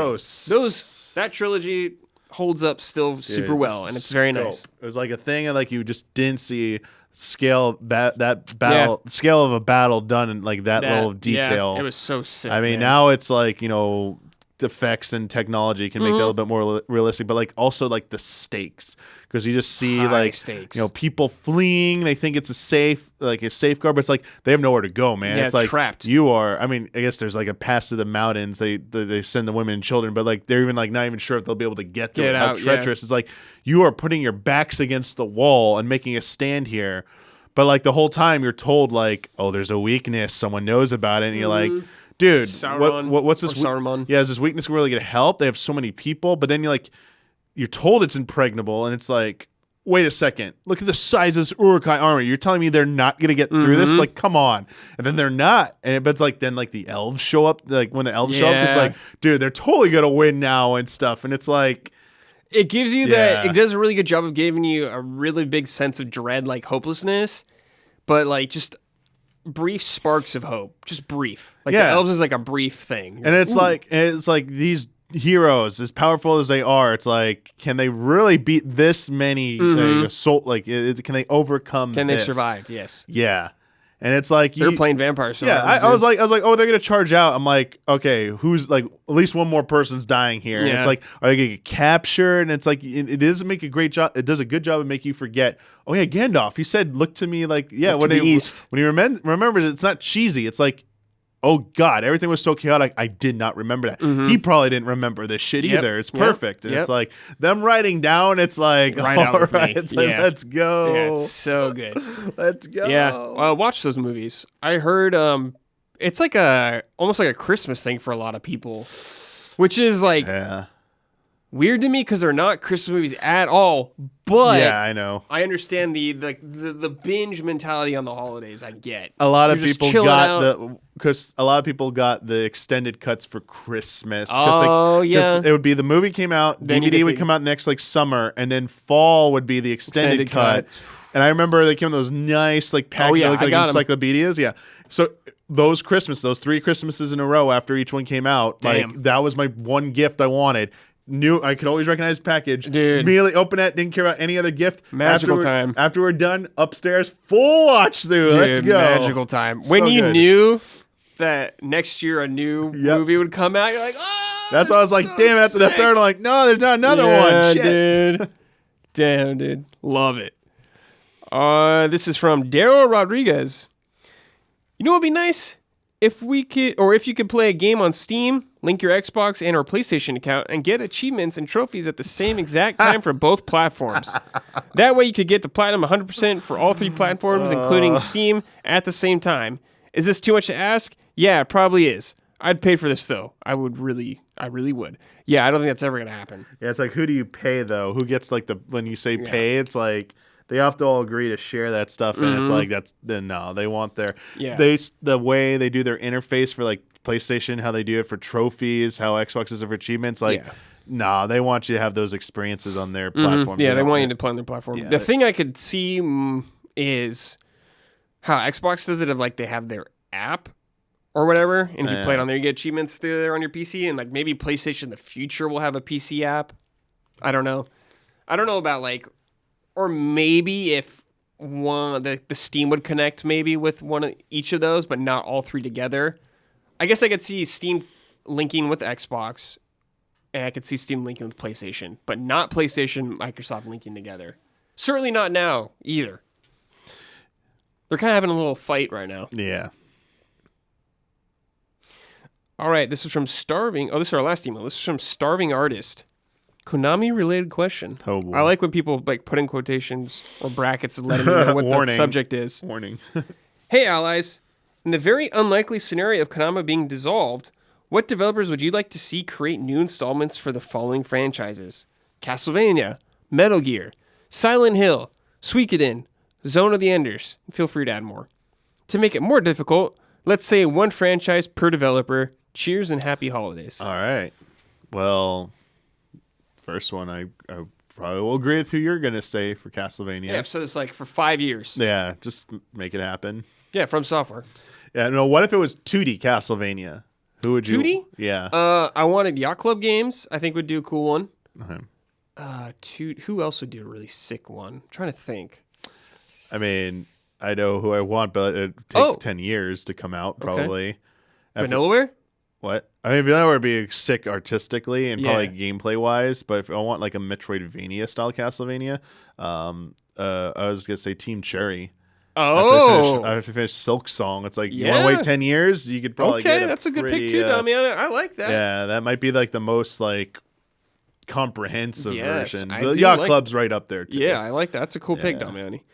Metal Gear. This is a tough one for me. Yeah. Because Metal Gear to me is so much of it's about like the writing and stuff. Yes. A mainline one is very difficult to pick any other studio. This is the one I always have trouble with. Kojima Productions. Yay! I mean, that's like the troll answer, like the cop-out answer. I mean, the only other thing I'd want to see is like I personally want like another Revengeance game, so I'd give it like Platinum. But but that's not what. Well, let's say like a proper Metal Gear. Yeah, so a proper Metal Gear, I just don't know who else to give it to. Like, I don't think anyone else. Who does stealth good? I mean, there are studios. I mean, Arcane did Dishonored, but I don't want a Dishonored style Metal Gear game. I get that. That's a tough one. The other people who've made like similar type games, I don't know if they even exist anymore. Like, you even do like the makers of Sam Ubisoft? Fisher. Like, no, I don't want Ubisoft. No, they're having a hard time already. Like, screw that. Like, no. EA, no. I don't want anyone in EA to like trust making Metal Gear. I got it, dude. You know who I want to make a new Metal Gear game? Who? I want Yoko Taro to make a Metal Gear game. Okay. Well, it's going to have a fantastic music, fantastic story, and writing, and some really fucking great twists. But I don't know, like, depends who they contract to make that gameplay. Because if it's internal, I don't know if that gameplay going to be good. Yeah. I think he would just make a fun Metal Gear experience. Yeah, I think it could like be close. Because like, who is on the level of just like weird shit besides Kojima and Yoko Taro off the top of my head? Well, I mean, this is for like writing though. Yeah, I know. I think that's a big part of Metal Gear though too. Yeah. Yeah, like that's currently, I'm not sure. Yeah, well, we could do the Platinum Games Square Enix collab again. I don't think I want besides Yoko Taro. I don't know if I want any other part of Square Enix near Metal Gear. It's like, I mean, what if Yoshi P was involved, Damiani? I mean, but it's not going to be like I mean, there's a Metal Gear parody part in Endwalker, but like that's if that is the I mean that's an MMO style game and like 16's like character action. I don't know. You know what? Maybe if they can combine they don't. It's not the same team. Like I would say, like I would actually maybe try old retro, like the retro that existed when they were making Metroid Prime. So this is Nintendo though, but like if they were freed up to not be a Nintendo exclusive, because they seem pretty adept at adapting other genres, like through Donkey Kong Tropical Freeze and Donkey Kong Returns. But I don't know. But I don't trust their writing. I don't know if they have the writing chops to pull that off. Yeah, totally. So that's why the Metal Gear has always been like the most complicated one, where it's like either have Kojima involved or just for mainline or just don't bother. Like don't do it. Yeah, because he's so integral to that franchise. Mm-hmm. Or at least he'd have to like oversee some things. I don't know. Silent Hill. Capcom. I was about to say. Just give it to Capcom. This is a weird thing where it's like, I hate to say it. I mean, although I know people are like, well, there's gonna make it like a RE remake style, but I mean, well, maybe try them lean more on like the psychological horror aspect. Like they haven't really challenged to go too hard into that, so maybe they have someone there that could like helm the project while like just the team develops an RE engine. Like I think gameplay and design wise, they'd nail it. It's just, can they get the atmosphere and writing and like the that kind of psychological element down? Well, before any of you write a comment saying Kojima Productions, also too easy. Yeah, that's like obviously.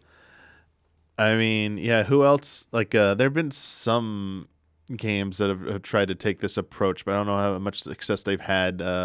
You and Huber are much better versed in like horror games. Like if there's another like game series out there or individual standoff game that like does like that kind of aspect. That so could maybe... I'm gonna do an answer like you, where you did retro in the past. I would say the people that did Eternal Darkness. Oh, Silicon Knights. At that time, I think could have done a good one. Yeah. Not now, obviously. Yeah. Obviously, but I'm just trying to like Capcom is the only one that pops in my brain of like good AAA horror. I mean, there's more, but like Capcom's been on a very good roll recently. Yeah.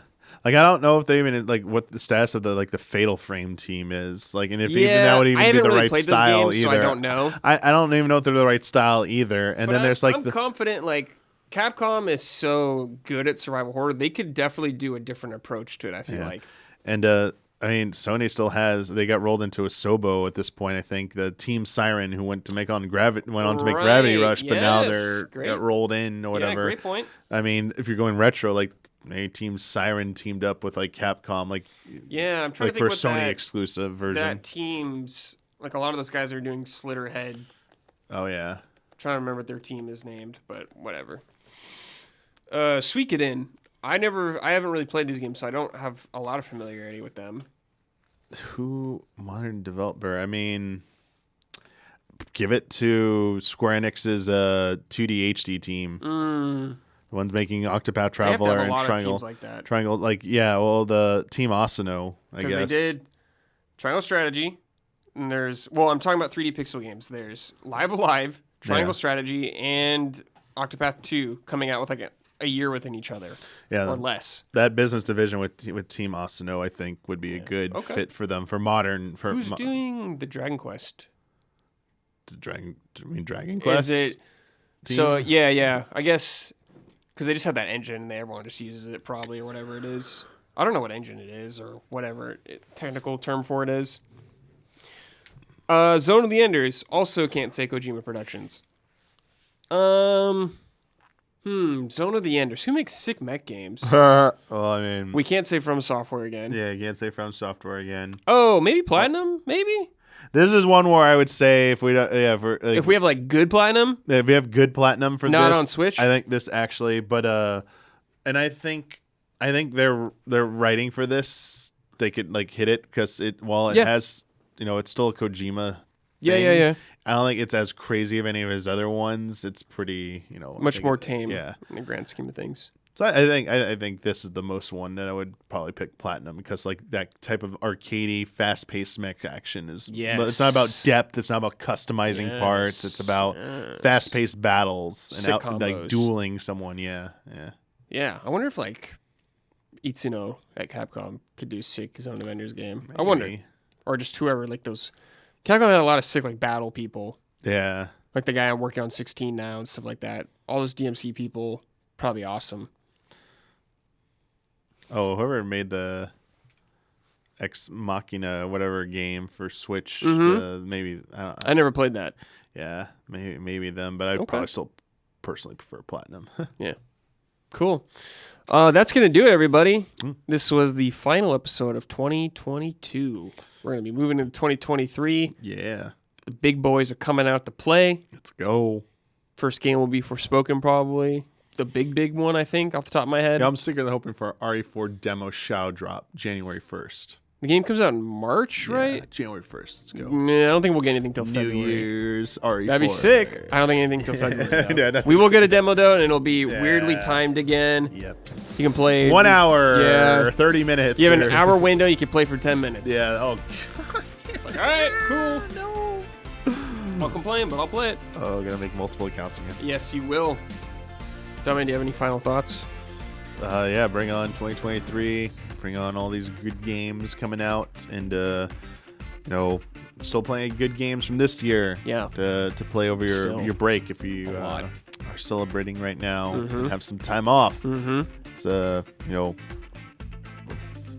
plethora of games. Plethora of games right now. Just like untold amounts of games that you just feel like you can't keep up with. Yeah. So. Yeah.